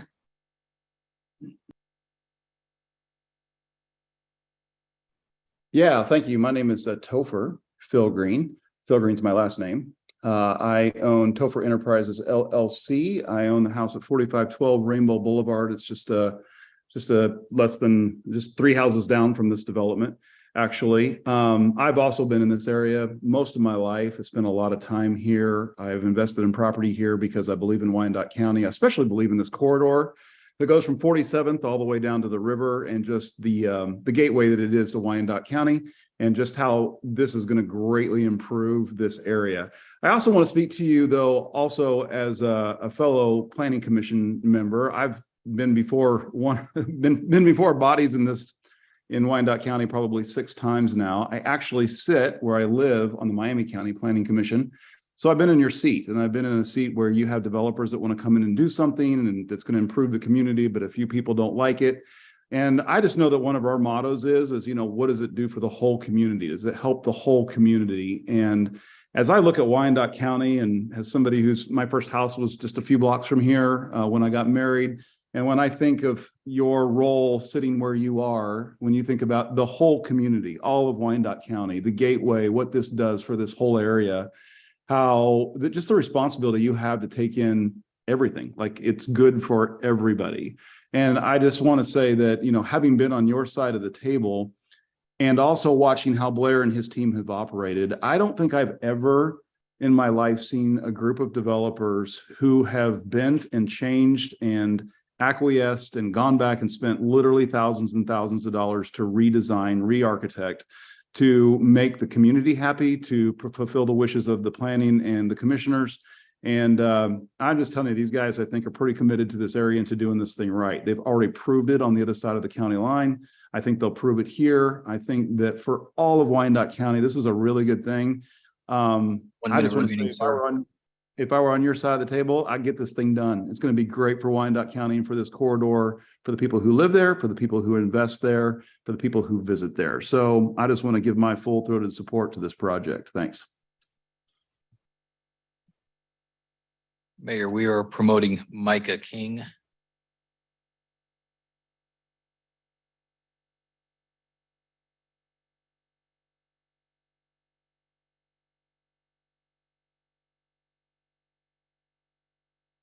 Hi, this is Micah. Can you guys hear me? Yes, sir. All right. My name is Micah King. I'm a Rosedale resident, 2821 South 8th Terrace in Kansas City, Kansas. I'm also the executive director of Argentine Betterment Corporation. And I just wanted to speak in support of this project. As all of you commissioners, most of you know me, part of my job in Argentine is to bring businesses in and help ease the transition and getting businesses set up. In my time at ABC, we've had a number of times where we've had businesses where they've had many hoops to jump through, and it gets to the point where they just kind of give up. That's what is remarkable about this development. Blair and his people have adapted and changed on the recommendations of the unified government as well as the residents. I've never seen anything like this. Most of the time they just pack up and move and say, I'm going to Johnson County or I'm going here. So that is a true testament of how much they believe in this project. Super excited about it. My family goes to the restaurants currently that are on that property. And so we're super excited about it there also. I will speak to the residents in Argentine. A lot of times we get complaints about tax dollars and tax revenue. This is a chance to build our tax revenue. I used to live on the plaza, and I know that a lot of people are looking for luxury homes. They may not be affordable to everyone, but they are affordable to people in our community. I've got board members that are on KU that said doctors are looking, interns are looking for places to live within the area. This is a chance for Wyandotte County to get some extra tax revenue that possibly they would jump over to Jackson County or Johnson County. So this is our opportunity. I know we talk about it all the time, like we need to lower our taxes. The more people we have in this area, of course, you guys know, the better our chances of taxes going down. So this is a great opportunity, not to mention the project is stellar. It's awesome. I'm super excited about it.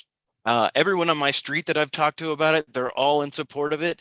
And funny situation, we've actually had people in the community coming around that have actually been very pushy about us going and not supporting this project. And they've actually changed some of the people's minds that were on the fence about this. That's how aggressive some of these people are, unfortunately. So super excited about the project. Everybody that I've talked to has been nothing but great things to say about it. And as you commissioners know, like we've already approved something very similar to this. And they've had less hoops to jump through. And this group has really shown that they're in it for the community and want to work with us and want this area. So definitely hope you guys vote yes on this project. Very excited about it. Thank you, guys. We are promoting Ryan Moore.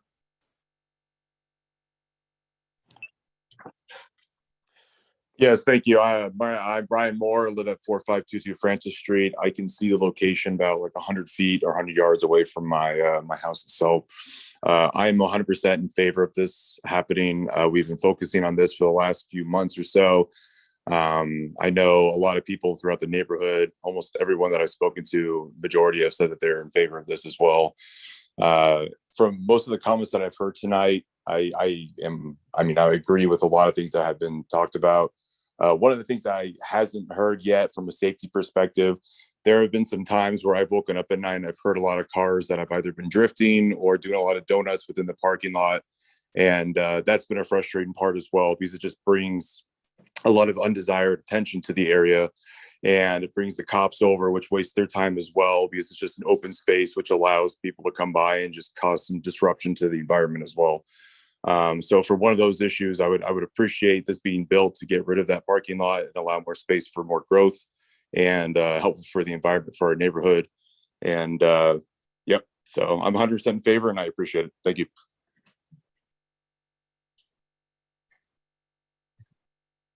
We are promoting Amber Turner.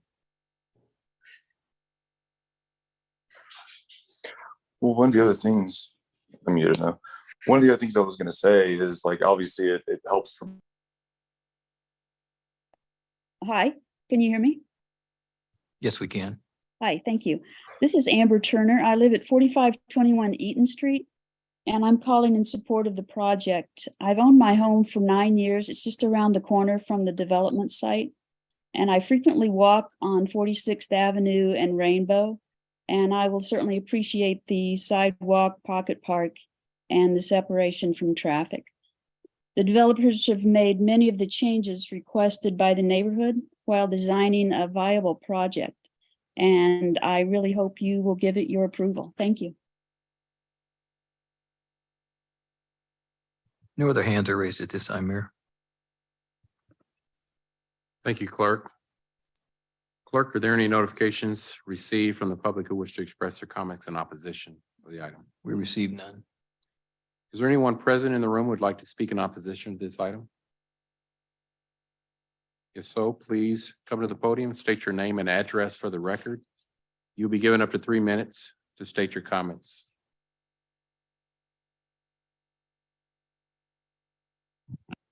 Evening, Mayor and Commission. My name is Erin Straka. I'm here representing Rosedale Development Association at 1403 Southwest Boulevard. Want to start off by saying there's a lot of good in this proposal. You've heard a lot about it tonight, and I won't rehash all that, but I do want to acknowledge the developers worked really hard to incorporate feedback from the community, and that everybody that I've talked to in opposition, I don't believe a single person has said to me, I don't want this project at all.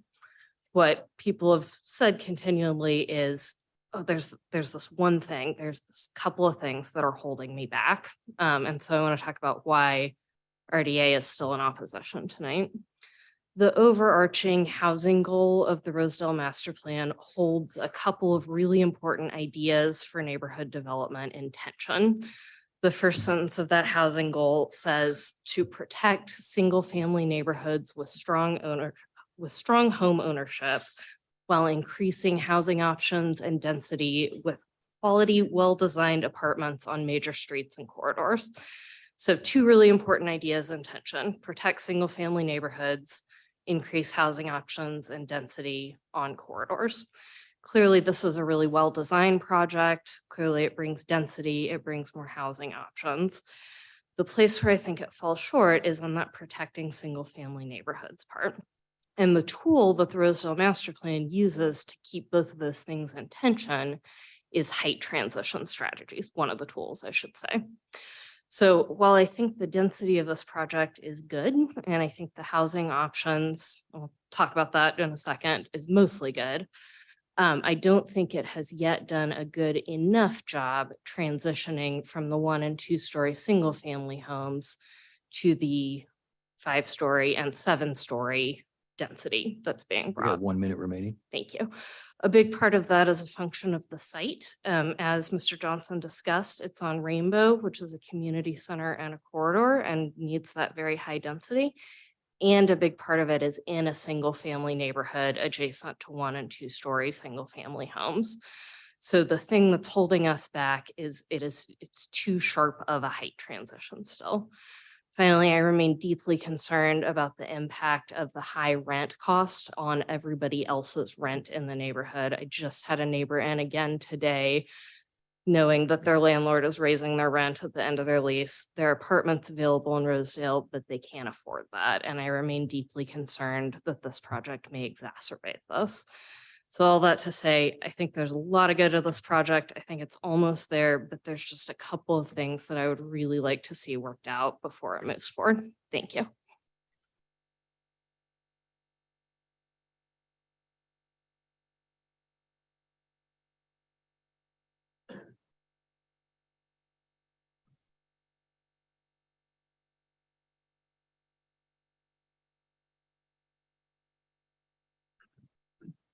Good evening, Commission. My name is Joe Hohendorf. I live at 4314 Eaton Street. That's in the Spring Valley neighborhood.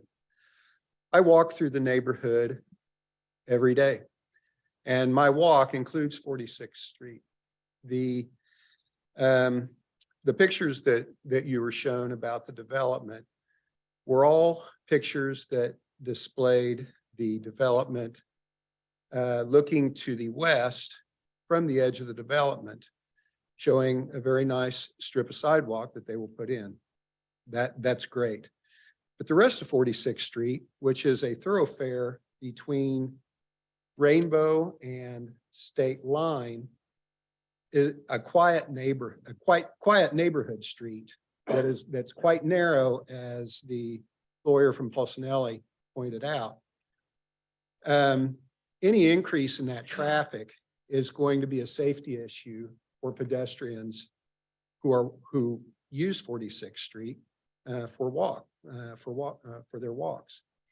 There are no sidewalks on the north side of 46th Street from Rainbow to State Line.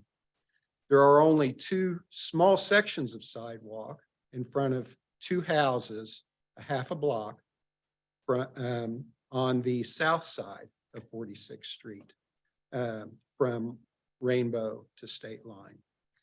And as previous speakers pointed out, there are cars that park along there, which causes a bottleneck.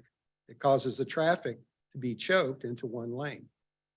And I walk at all hours of the day. I don't typically walk down there at night, but there's always a couple of cars that pass me when I walk through there. On the diagram that they show, You have 1 minute their remaining. design, there's parallel parking there for 8 cars. That could conceivably increase drive-through traffic by 16 trips a day. Minimum 16 trips out and back. Okay, that's 8 more. And that doesn't count traffic that may be the result of that development. People who are unable to make a left turn on the Rainbow to go south. And so they take a right turn, and immediately a right turn on 46th Street. So what I want to ask briefly is that there be consideration to traffic calming on 46th Street and sidewalks on both sides from Rainbow to State Line. I understand the developer is not responsible for that, but it's going to be a safety issue if traffic increases as a result. Also, the Rosedale Master Plan, as Aaron pointed out. Your time has expired, sir. Okay, thank you.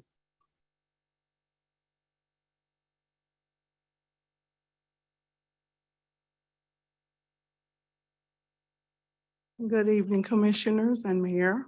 My name is Fanny Hill, and I live at 4310 Parallel. I'm all for growth and development, but every time you think it would decrease our taxes, and seem like the more growth and development we have, the higher our taxes go. I'm from the Northeast area. You would consider as the poorest part of town where people are really struggling. And I think I talked to Ms. Townsend and Commissioner Davis. I said, most of our people in our area, their head is underwater and my chin is on water, and you're pushing with the taxes. Consider the fact that our taxes went up. We're really struggling with the taxes here in Wyandotte County. I talked to a reporter. He said, I make good money. My taxes is $7,500. BPU is too high. He said, I make good money, but this is my last year here and I love the county because of the taxes. I mean, my taxes are crushing me.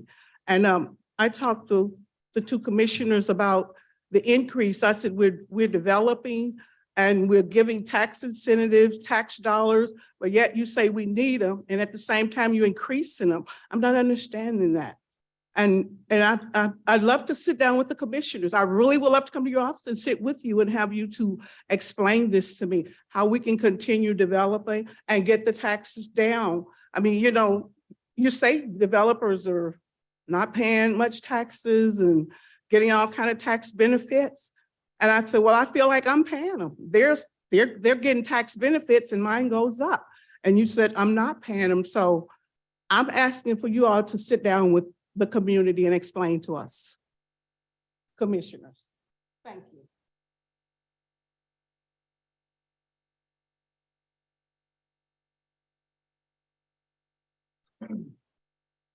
Good evening. I'm Robert Ewing, and I'm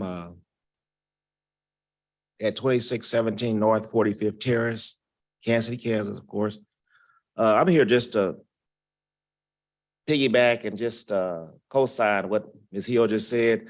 I want to sit down with the commissioners as well about the taxes, that we're paying outrageous taxes. My house is paid for. I've been here 30 years and I'm just having a difficult time paying the taxes, so I paid half.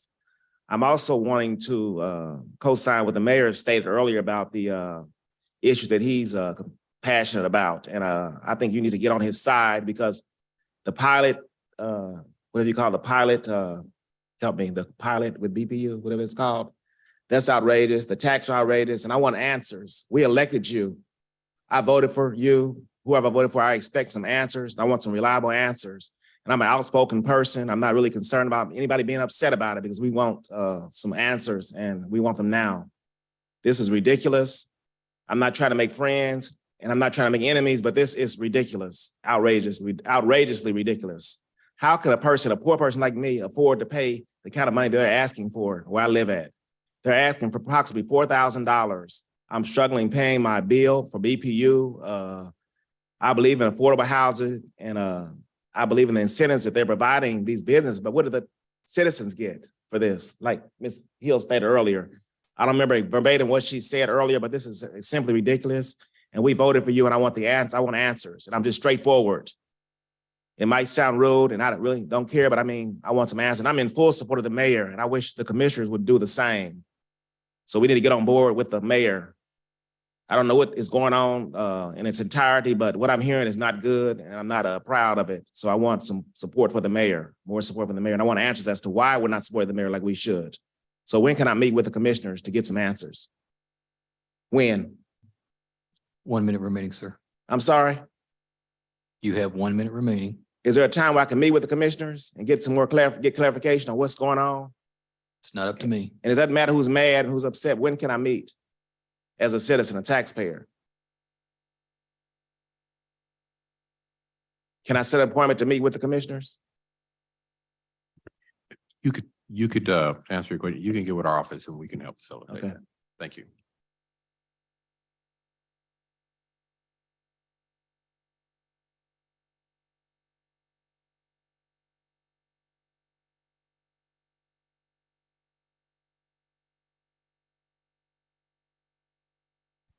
Chris Steininger, 4529 Francis Street. And speaking against this project, my position has been the same the entire time for the year or so we've been discussing this. I think the project is too large and will create too much traffic. Those have been the same concerns I've been espousing for about a year or more on this project. In comparison to the apartment project you guys did approve at Fifth and Central or Third and Central, that building at Third and Central is 139 apartments, and it sits at the bottom of a hill. This project is 149 units, and it sits at the top of a hill. So it has much more of a looming over the neighborhood feel than the project at Fifth and Central, which you did approve. Furthermore, the project at Fifth and Central, they have to do a lot of dirt excavation to make that site usable. And that's a difference than the project here, where it's a flat open site that's already owned by the developer. It's a parking lot. It's flat. It's ideal for redevelopment. And this brings me to, I could go on, but our time here is short. I sent this to you all in the email. I sent it to your legal counsel as well. KSA 12-759E1 A, B, and C. This was brought to my attention only a few weeks ago. Now, this applies to the Planning Commission, but ultimately follows through to you guys at some point somehow. And this state statute sets aside how a planning commission can differ from what the existing plan allows for. We do have the Rosedale Master Plan, and that's been adopted by the city, and these guys are asking for a variance. So the Kansas statute specifies when a planning commission can deviate. And I would submit that the planning commission made a mistake.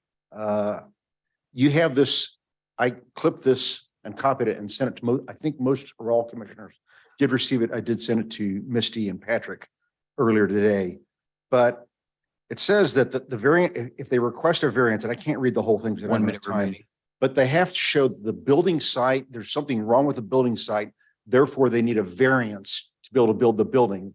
And I would say there's nothing wrong with this site. It's quite flat. At Fifth or Third and Central, they have to dig out the entire hillside to make that site work. They're digging on a hillside. They're digging out 5 stories worth of dirt. Furthermore, I would say that there's no economic hardship here either. And that's also allowed under statute if there's economic hardship. Well, there's no hardship. Right next door to this proposal is the existing 91 unit building. It's 91 units. It's been in operation 3 or 4 years. It's fully leased, and they made that one work. 91 units. Existing, working, cash flowing, leased. Next door on the vacant lot, they want to build 149 units. So my point is they really don't need a building this big to make it cash flow. They have a 91 unit building and it cash flows wonderfully.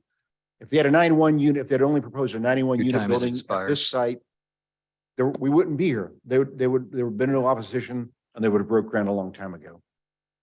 Thank you for your time.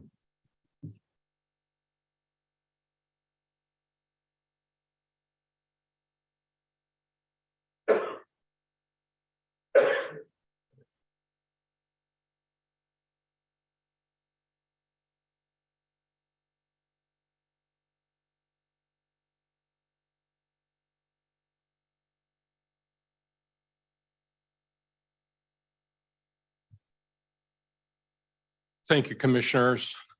Gil Pintar, 4178 Cambridge. Here in opposition, I'm not going to read my letter or summarize it or anything. You all have it in your packet. I am going to point out that, the thing is, the neighborhood did go through some expense to have a massing study done. And those 5 illustrations in your packet show the bulk, not the architecture, but the bulk and size of this proposal to scale from views within the neighborhood. So that's accurate. I would like to point out that the master plan process is kind of a sacred tool. I was born at the KU Med Center, so I bleed Rosedale. Okay, I live 2 blocks away from where I was born. I love Rosedale. I was part of a coalition of folks that worked on the Rosedale master plan. And wait a second. That's the master plan, but if you can bring up the zoning map in the staff packet, the zoning map of the area. We worked on the master plan. And while I can agree with 99% of what was said here tonight in terms of the benefits, we'd love to see development. That's what the master plan was all about. But it's the how do you do that process? And we went through the process with the master plan. And, you know, I want to point out something that hasn't been pointed out is that and I can't point, but the vacant restaurant that's red there, okay, that's the commercial frontage on Rainbow. You have 1 minute As- remaining. I'd like to ask for an extension when it's due, when it's time. The rest of the block, as you can see, is red, and it has that same line. The parking lot that was called the parking lot is zoned R1. Now, I don't know how the land was transferred or anything or what, but the neighborhood has had to live with that R1 parking lot. And you can't have a parking lot and lease it to KU Med or whomever without a special use permit. I know that. What I'm saying is that the master plan, and if we can go to another slide, and I am going to ask for an extension because I do have these visuals. If we can go to the next one. This actually shows. Sir, your time has expired. Can I request an extension? Move an extension of time for Mr. Pintar. Time of 3 minutes. 3 minutes. Thank you so much. May I continue? Go ahead. This is a photograph of the master plan and show it. So it shows that the corridor, Rainbow corridor, those red lines are part of the Rainbow frontage. 46th Street does not have a red line on it. It does not. It is not a corridor. It is not a commercial corridor. It's a alley, if you will, into the neighborhood. And the density changes from the master plan to if we go to the next slide, that talks about the corridors because it's 46th Street is not a corridor. And this is good. This actually shows that, you know, that R1 piece is actually an urban mixed use area versus an urban core or a node area. So there are different requirements. And if you go to the next slide, it actually has a table that shows you that the urban mixed use table says a maximum of four stories, minimum 2. Okay. And what you have before you is 5 stories. Oh, and the point I'm making here is that everyone's talking about compliance with the master plan. It complies. It's slightly taller than our current building. All of the smoke screen stuff is in support of their density. And what we've been saying for over a year is that it's just like Chris said, it's too tall, it's too dense. We'd love to see the property develop, but we've had to live with that parking lot for years. I can go back to aerials and show you that parking lot with trees on it. The thing is, it's never been zoned commercial. And even though the master plan shows it as mixed use, it's not urban core. It is not. It goes against the intention of the master plan. I submit to you one last item that the folks in support of this project that spoke were never at a workshop meeting for over a year that we met on the master plan. So those folks who bought houses in the area were not part of our master plan process. They don't have ownership of it. Please deny this. I do have one more slide. Can I show it, Mayor? In the interest of time, sir, and out of respect for other people. Yeah, Can I? we gave you one extension, so we'll end it there. Thank you. Okay.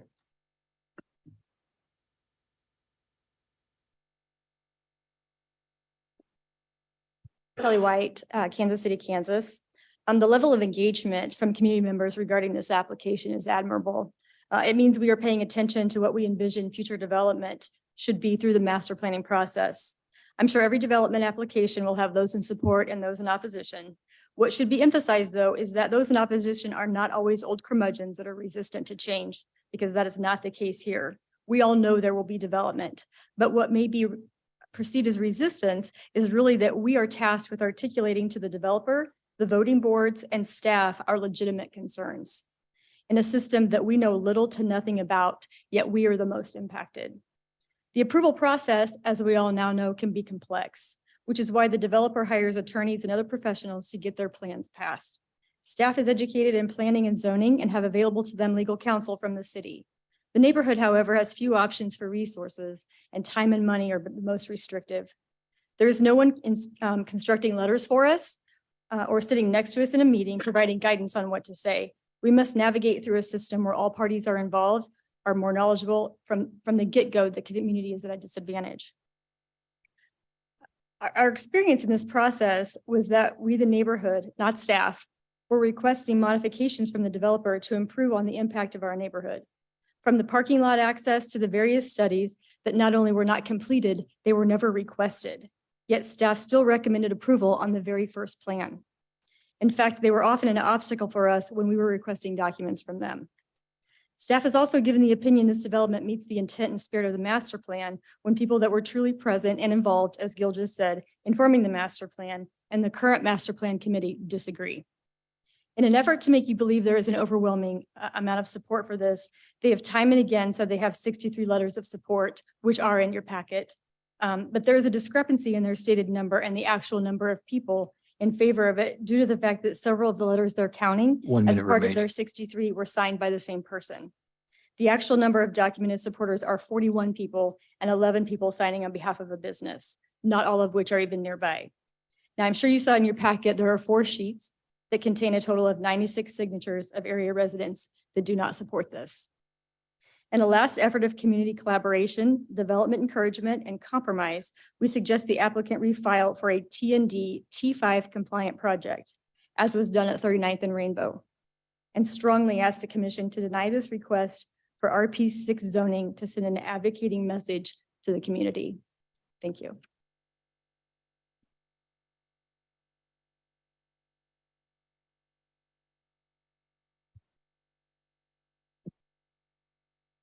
Mayor, we do have one hand raised online if we need to go to that first. Yes, please. I believe it is a Valerie Fenton. Thank you, Mr. Mayor, commissioners, and community members. I am Valerie Wells Fenton. I live at 4430 State Line Road, KCK. Been here 17 years. I am a board member of the RDA. My husband works for BPU, and we're very happy to be in Rosedale. We moved here from KCMO and my husband from Topeka. This is our choice, and we're staying. And we want this corner developed. We just don't want it to be developed with this building that we've already outlined is not in keeping with the Rosedale Master Plan. One thing I would like to mention, Mr. Blair Tanner, frequently said in all of the neighborhood meetings that he simply cannot afford to build less than 5 stories on 46th Avenue and 7 stories on Rainbow at an average rental of $2,400 a month. If that is still true, then that means this design is not the right design for that corner. Put it on your other property. He originally had Woodside Village 2, I believe it was called, was going to be over on 47th by Woodside Racket Club. This corner needs a smaller building, a more reasonably priced building. And just for a point of reference, I looked at rents directly across the street from KU Med on the corner of State Line and 39th Street, above what we all know is Panera, 39 West it's called. Those apartments, one-bedroom apartments currently are renting for $17.77 a month. 2 bedrooms are $19.77 a month. That's where KU Med personnel are living. So I don't know who are these KU people who go to school for 8 to 12 years with extraordinary loans are going to get $2,400 a month for rent down here at Rainbow and 46th We have Avenue. 1 minute remaining. That's all I wanted to say. It's a lot of money for a too big a building and a small lot, but it's got to be done. So just do it again, Blair, find something better and make it work. We'll all work with you. Thank you, Mayor. Mayor, we are promoting one more online. Pat?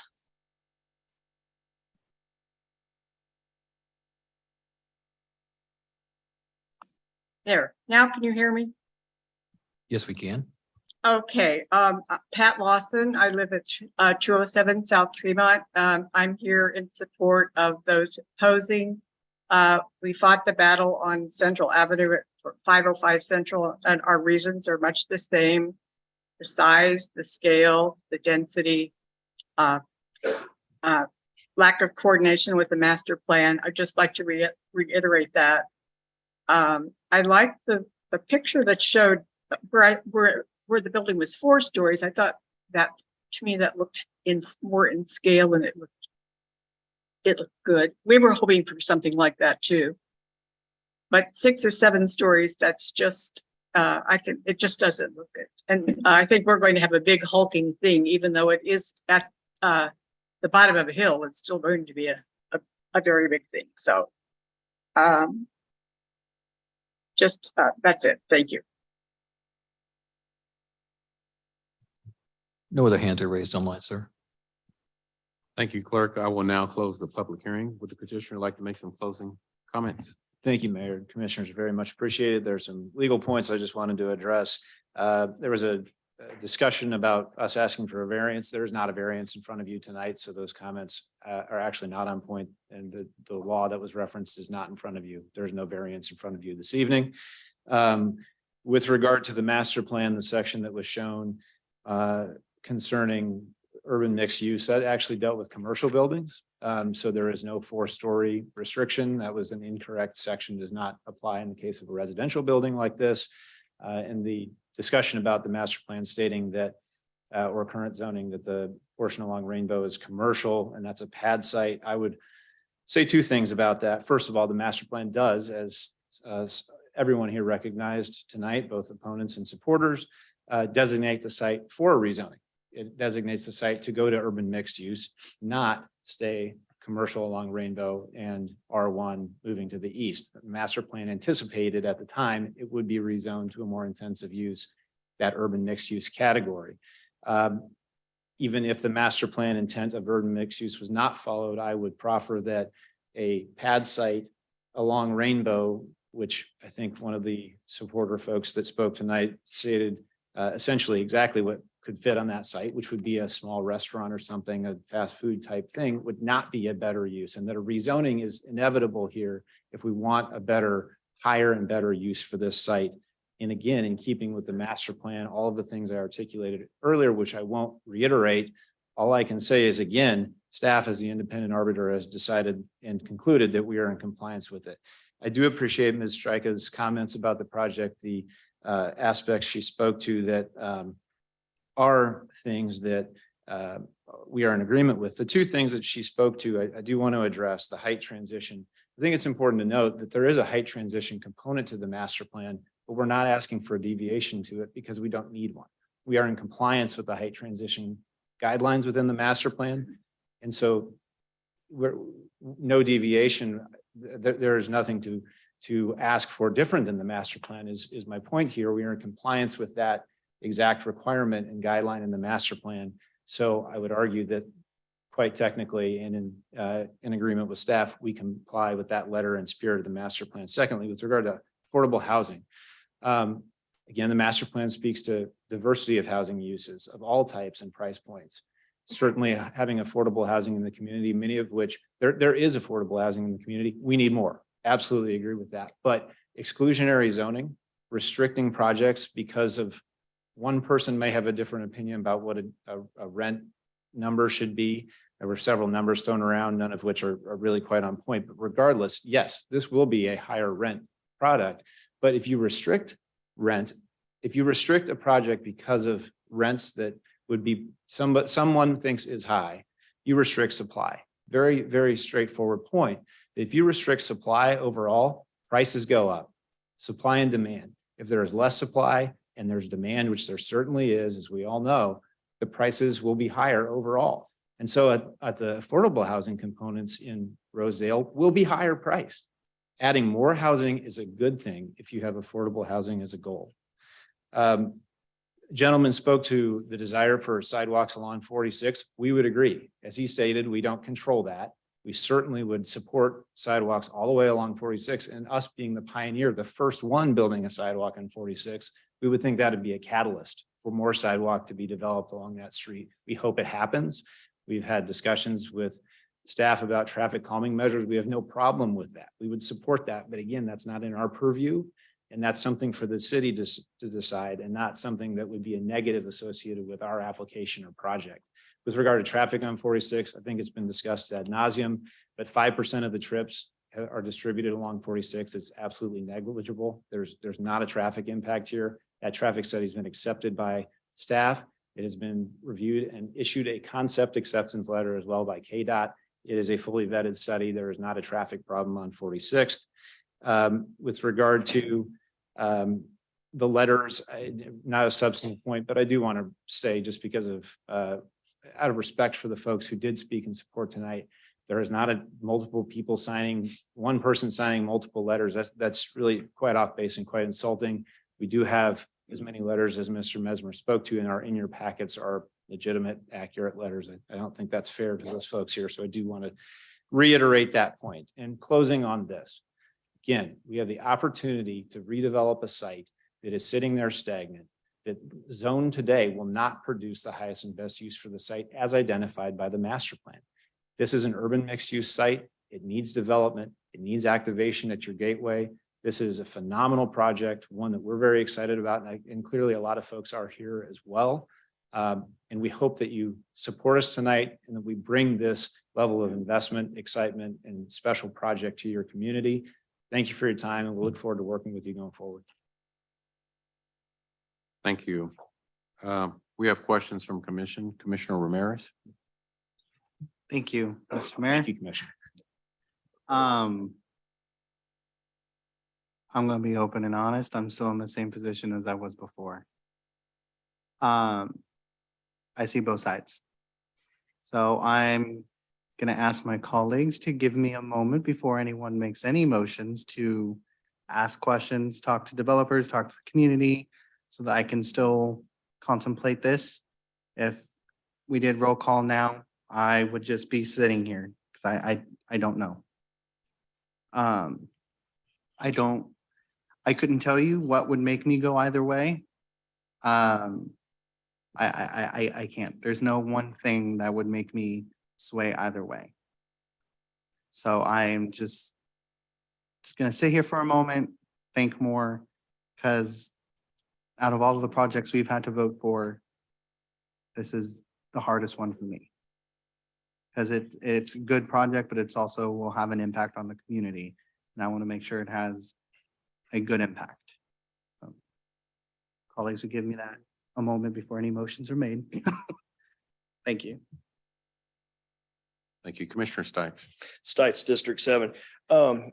Mayor, could we have council, if possible, to address the KSA 12-759E1, ABC, and 2? I think that's something that needs clarification, please. What's that in regards to, Commissioner? The one of the folks that stepped up and said that we were in you're reading it right now. I have to explain it, but we're out of compliance basically. Council, if you're ready to, okay, go ahead. I'm Misty Brown, Chief Counsel for the Unified Government.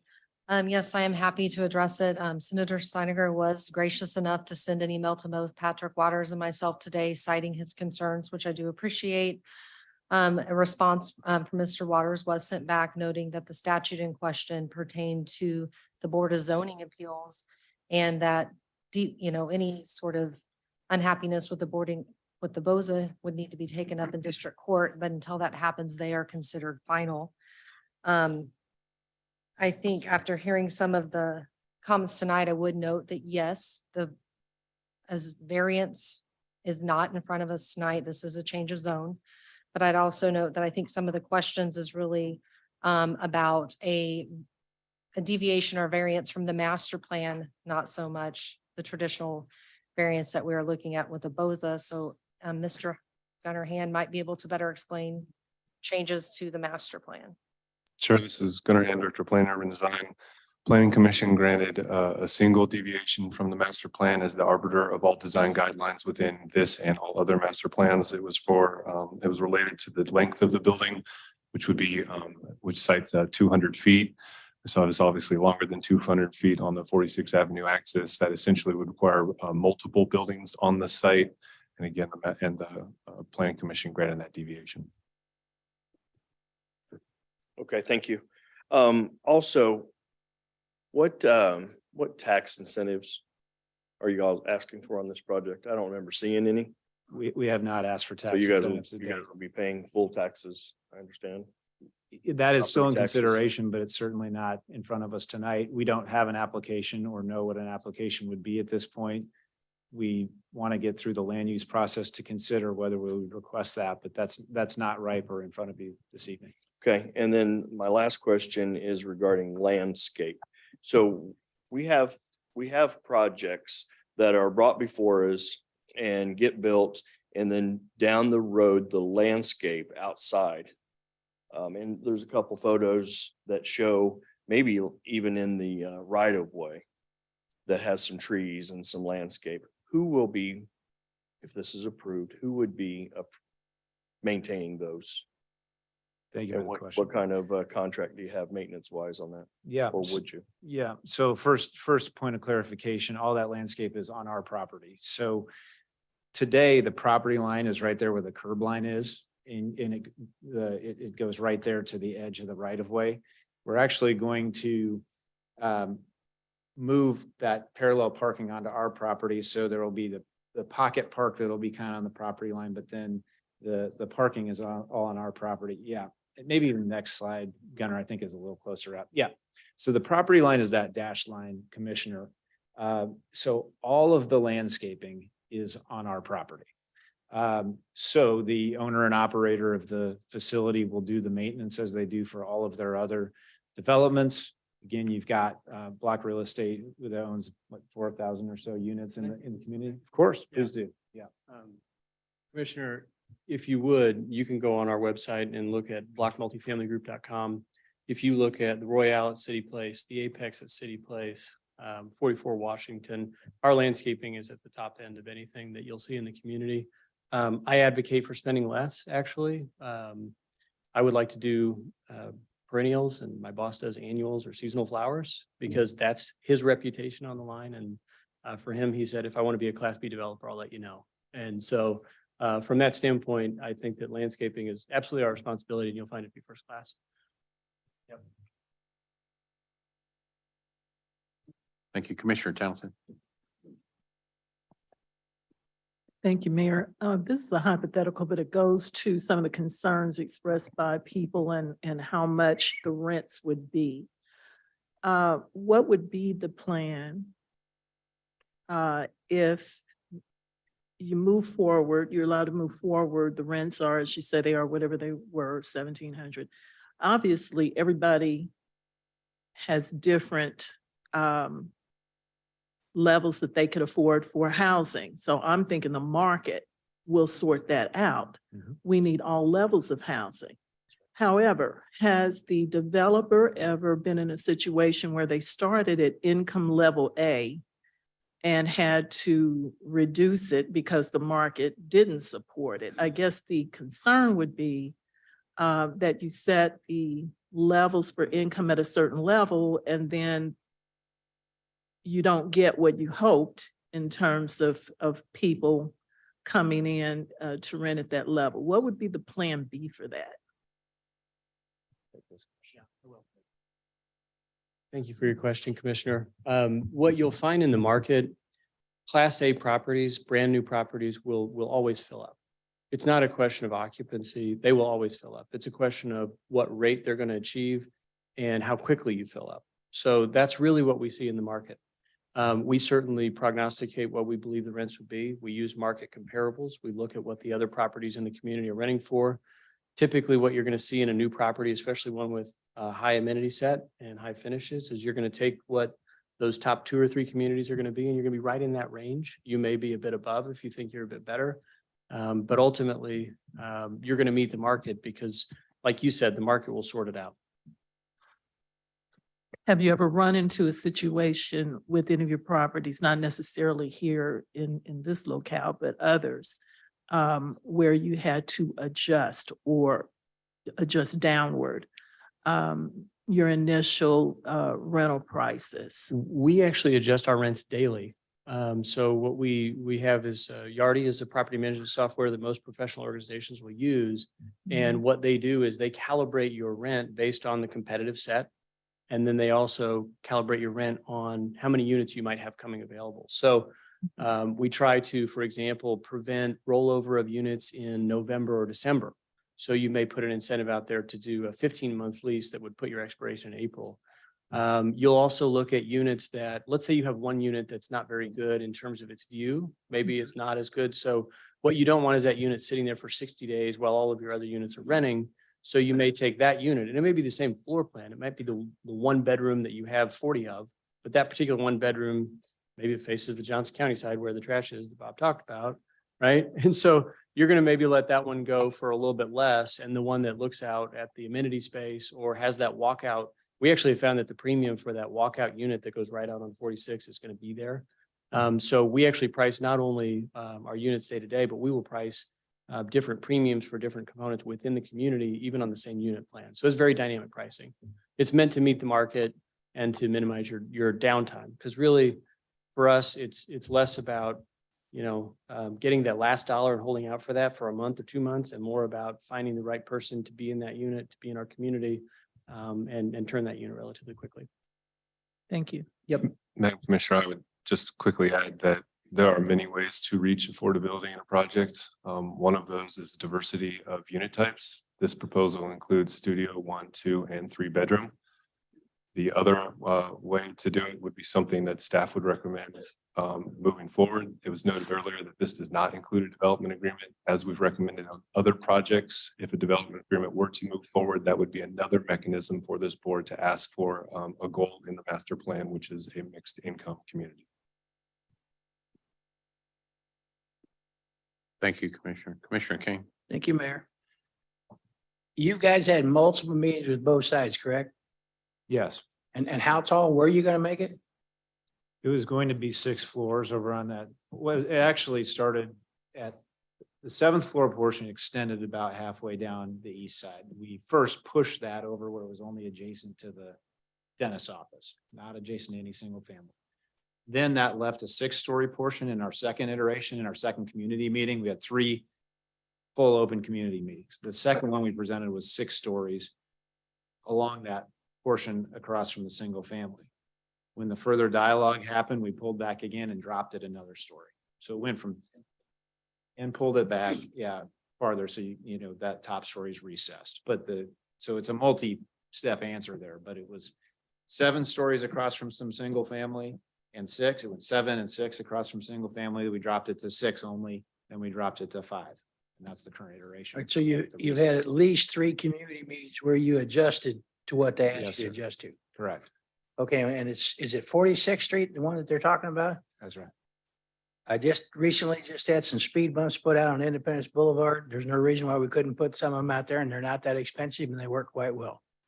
We're okay with any measures the city would support. And that's not irresponsible in ours, and I know that.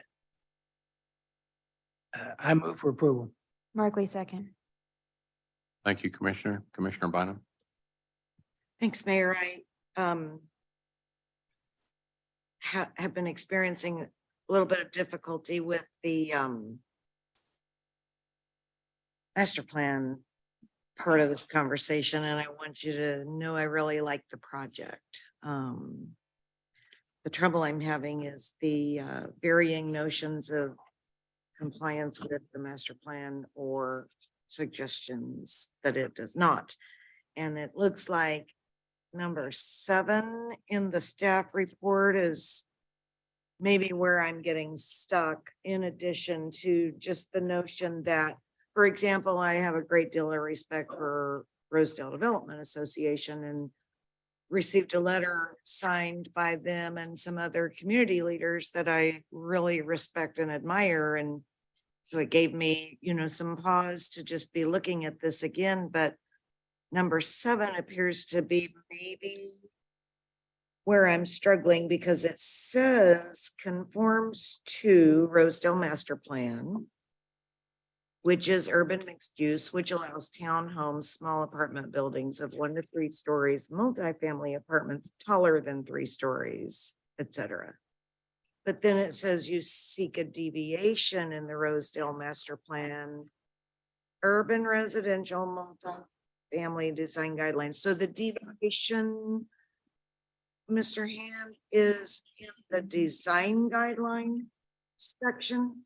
Gunnar Hand, Director of Planning and Design. That is correct. There are design guidelines specifically within the Rosedale Area Master Plan. There are also design guidelines for the multifamily, all multifamily projects as a part of the citywide master plan.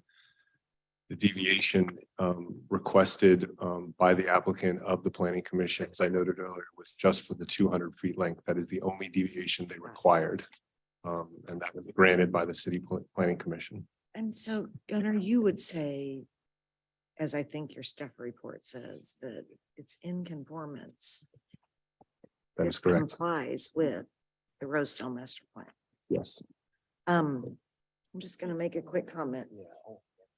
And that is that all the years I've worked at the grassroots level, at the community level, and then at the elected level, I was hoping that my work was toward creating a community that not just my kids, who are adults now, could go off, obtain their education and want to come back to, but that lots of our community's kids would go get their education wherever they chose and want to come back to. We need our young people contributing to this community and helping build this community. I'm so happy and fortunate that both of my children have done that. And what I don't think I factored in along the way was the notion that the world changed while I was raising my kids and sending them off for their education. And it changed in a way that I wasn't maybe prepped for. And that is that maybe not everybody wants to pursue the American dream of a 30-year mortgage with a house payment that you wonder if you'll ever pay off ever. And my children are living in Wyandotte County apartments as young professional people. And so I have to concede and understand that this is fulfilling a part of what I've been trying to work for the whole time I've been working right here in my community in Wyandotte County, which is a place where young people can come back to and live and be happy to live at, like my kids are. So it's just a comment, because I know we have a motion and I think possibly a second. Commissioner, may I address the deviation? Just a couple of points on that. Is that Fine by me. okay? Thank you.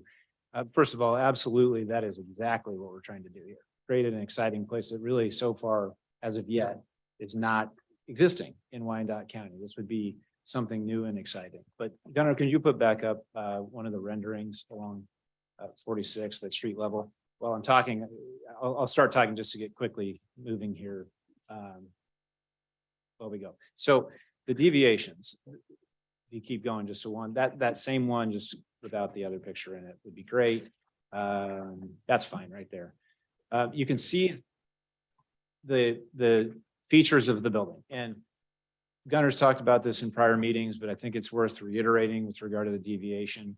The deviation is meant to address two things, and this is a deviation. This is that 200-foot guideline is present in many communities around the metro. I can tell you that all Class A buildings with wrapped structured parking like this, which is absolutely necessary for any building on this site, all of them across the metro are longer than 200 feet, all of them, including the Hudson, where this deviation was granted to the Rosedale Master Plan Design Guideline. It's something you've already considered and understood prior to this project is acceptable for this reason. That guideline exists for two purposes. One, prevent institutional looking facades. That's the phrase that's used in the design community that we have heard numerous times before, and also for greenfield projects where there's multiple buildings, which is not what we're talking about here. You don't want 3, 4, or 5 buildings and all of them are 1,000 feet long, right? So that's not something that's even in play.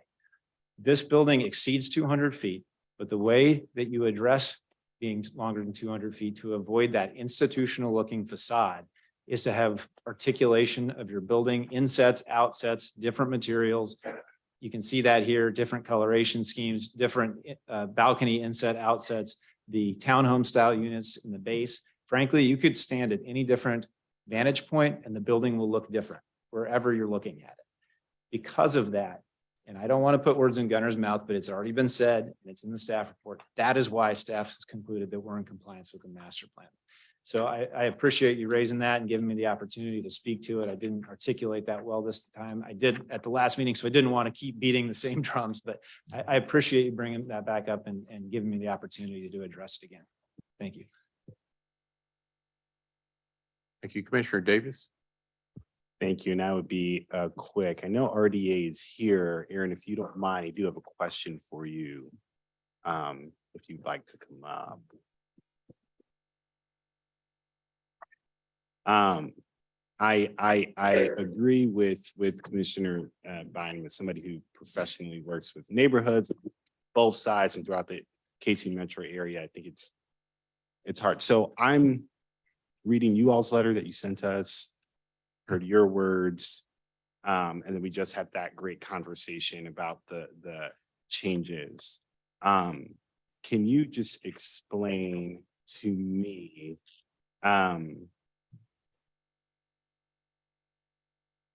how you all's issue with the height is impacting your decision to be against this? And then given all that information and the fact that our staff is saying that it isn't in compliance, that's, if that makes sense, that's where I'm having a hard time understanding. So let me just start by saying 99.99% of the time, I'm going to agree with what your staff says. They're almost always right. And they may be this time. The place where our board and where I am disagreeing with that is a couple of things. So one, the master plan has height transition guidelines by feet from the adjacent building. Okay, so that's why that Lego block is cut out of the end. In my opinion, cutting that block out doesn't really make for the sort of gradual transition that was envisioned and aimed for by that height transition guideline. There's also, I think, an interpretation issue where staff is saying that adjacent building is the one on the same side of the street as the project. And in my opinion, the houses across the street from the project also deserve that more gradual transition. So what they've done is they pulled the building back far enough so that they're meeting all of the technical height transition requirements. So when he's saying that there's no variance needed other than the 200 feet, that's absolutely correct. I'm not sure that when the master plan was written, we envisioned this exact site where there's 1 and 2 story houses directly across the street from that urban mixed use. And I think you can see that in the way that that parcel is zoned, the way Mr. Pentar showed. It's one parcel, but it has 2 different zonings on it because it's basic, it's in effect, in neighborhood experience, 2 different sites. Does that make sense? Yeah. Yeah. Thank you Gotcha. for Okay. letting me clarify that. Oh, I'm good. Thank you so much. Thank you, Mayor. Thank you, Commissioner Burrows. Thank you. Gunnar, how old is the Rosedale master plan? Adopted in 2016. Sorry, it was adopted in 2016 2016. by best practices planning standards. It's within the 10-year timeline of a solid plan. Okay, thank you. And since the Rosedale master plan was implemented, how much growth has occurred at 39th and Rainbow all around that corridor with that wasn't included in the master plan? Or was it included in the master plan? The master plan did include 39th and Rainbow. 2 years after the master plan was adopted, there was a Mid-America Regional Council Planning Sustainable Places plan for the university district, specifically at 39th and Rainbow, that further defined it essentially acts as an appendices to this master plan. That corridor was identified through the state legislature as a bioscience corridor to be a medical health corridor. And there was a need for housing back years ago in reference to high-end or higher-end housing density for just what we talked about, the life sciences scientists, the doctors, the lab techs, the technicians that were working at the hospital, and that we were losing them to Missouri and to our friends to the south. I was just kind of curious how old this was because the dynamics have changed considerably along Rainbow since the growth and expansion and the NCI designation of KU Hospital, which we all take great pride in.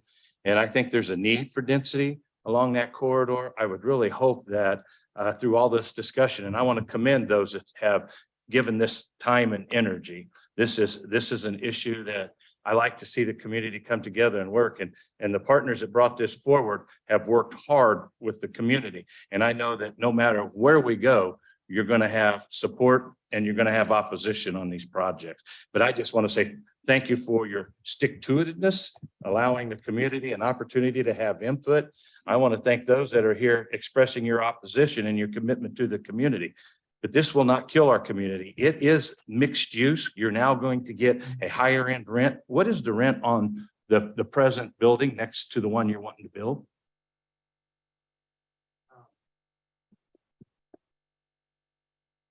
There, Tanner, it's the same rents that we were talking about here. So the average 2-bedroom rent is about $2,400 a month. And it's full, and it's been full since you built it. That's right. Thank you. Thank you. That's all I have. Thank you, Commissioner Townsend. Thank you, Mayor. I'm just calling for the question. I think there's been a motion in a second. Thank you, Commissioner. There is a motion, a second call to question. That ends our discussion. There was a motion and a second to approve. Roll call. Roll call, Bynum. Aye. Burrows. Aye. Townsend. Aye. McKiernan. Aye.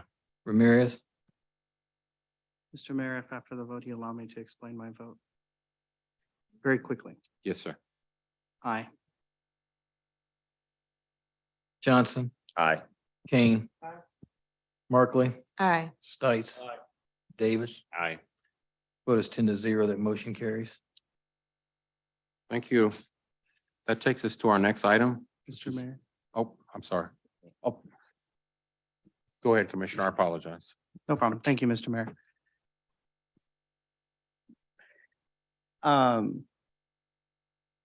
I voted for it because to me, I feel that the biggest issue was there is 2 different interpretations of what the master plan says, what the community is saying, what its staff is saying. And I couldn't feel comfortable denying a project because there's differing interpretations of a master plan. I hear and I'm listening, But that's my basis that I wanted to tell the community.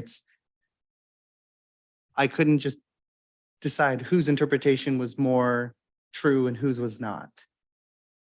And so I just did not feel that it warranted me to vote against the project when there's just different interpretations. So it's not because I don't care for the community and I don't want the community to go downhill or anything. It was just, I had no basis to go against with differing interpretations. Thank you. Thank you, Commissioner.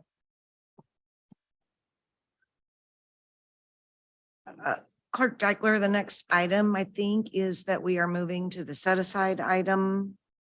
If you would read that item. Yes, Mayor Pro Tem, the next item is actually SP 2022-113 Lynn Beaver. It is a special use permit to operate an event space at 2651 South 34th Street. Recommended for approval for 1 year at a 4-2 vote at standing.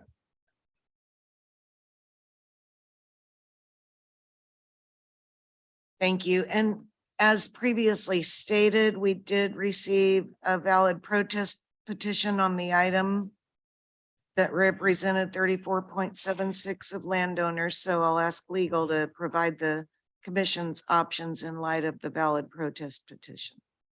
Misty Brown, Chief Counsel, Commissioner, in light of the valid protest petition, if the commission wished to go ahead and approve the project, it would require 9 votes.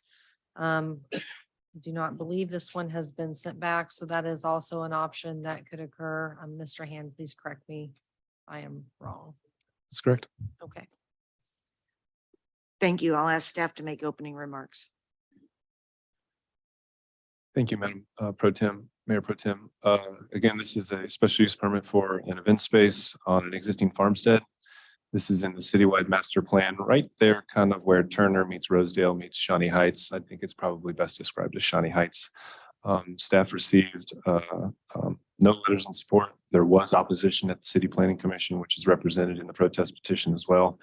We've received no notices of violation. Staff agrees with Planning Commission, recommends approval for 1 year with certain conditions. Those conditions, among others, include that the events end at 1 a.m., that there is significant redevelopment of the project that's being proposed, and that a final development plan will be required, which only has to go through the City Planning Commission, that they remove the shipping containers that you can see in the picture right here, that they maintain the existing tree stands on really all sides of the property to serve as additional screening and buffering.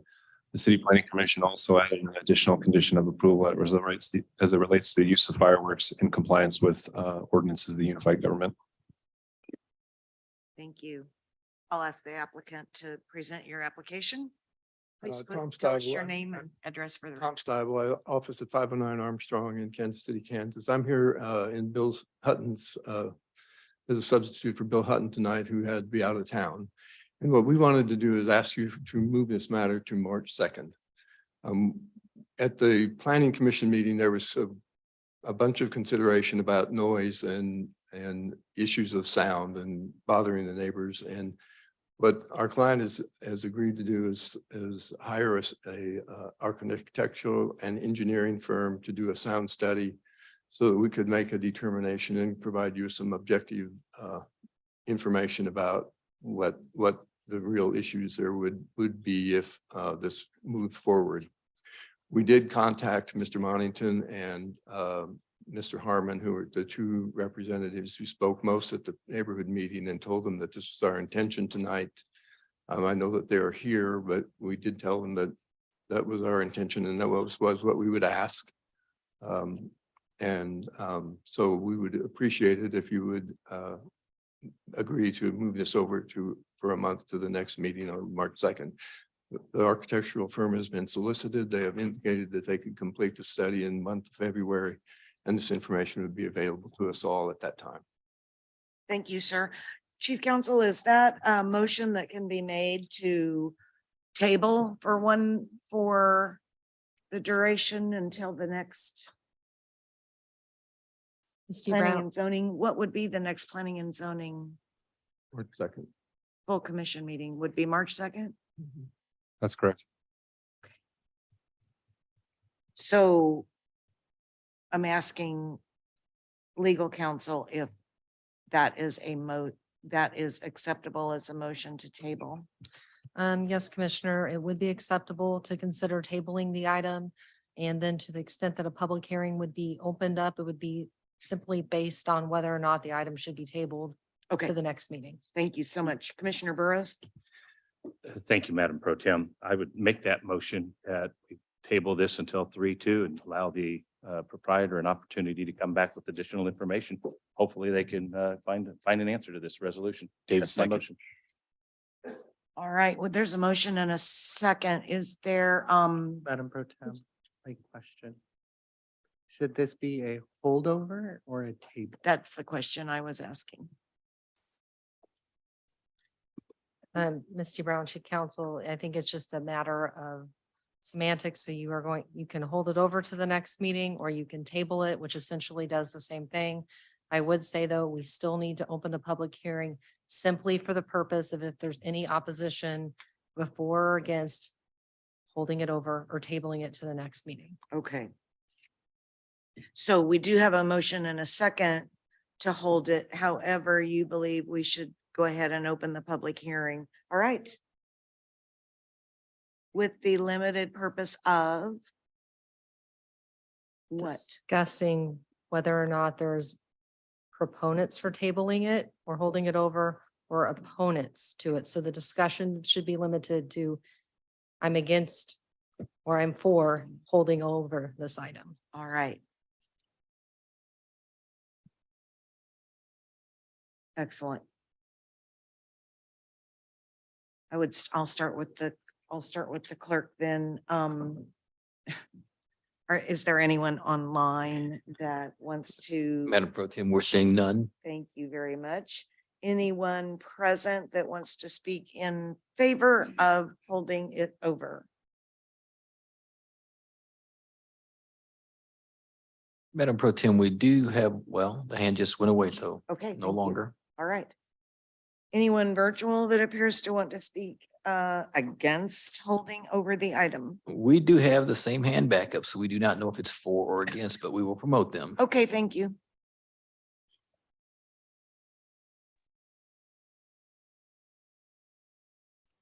Hi, Commissioners. This is Micah King again. I just wanted to clarify, is this speaking for or against the project, or is this just to table it?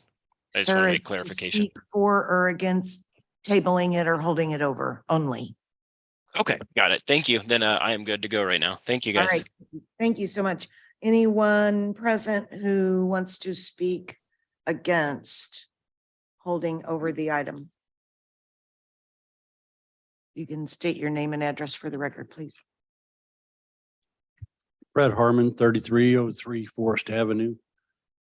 The SUP that was tried 9 years ago on this. And the same concerns were raised then about the noise level. They've had 9 years and they're back petitioning again. So if they have made no attempt to contact the community to try and work with the community, I just don't feel that another month when they've had 9 years is going to solve anything. Thank you. Any other persons present to speak against? Seeing none. Thank you. Would you like to make any closing comments, Mr. Stiebel? The only thing that I wowould say is that this is an opportunity to have some objective information to provide both to the board and to our client to see if it is an issue that you can do something to mitigate this matter. Okay, thank you very much. Any other comments or questions from our commissioners? All right, we have a motion and a second to table to the March 3rd meeting. I'll ask for a roll call, please. Roll call, Bynum, Aye. Burrows, Townsend, Aye. McKiernan, Aye. Ramirez, Aye. Johnson, Aye. Kane, Markley, Aye. States, Davis. Aye. Motion, vote is 10-0. That motion carries. Thank you very much. I believe, if I am not mistaken, that includes concludes the planning and zoning portion of our regular meeting. Is that correct, Mr. Hand, clerk? You're correct. We haven't missed any items. Okay. I will entertain a motion to adjourn as the Board of Commissioners and call us back to order as the Land Bank Board of Trustees. So moved, Markley. McKiernan, second. There's a motion and a second to adjourn as the Board of Commissioners. Roll call, please. Roll call, Bynum, Aye. Burrows, Townsend, Aye. McKiernan. Aye. Ramirez, Aye. Johnson. Aye. Kane, Markley, Aye. States, Davis. Aye.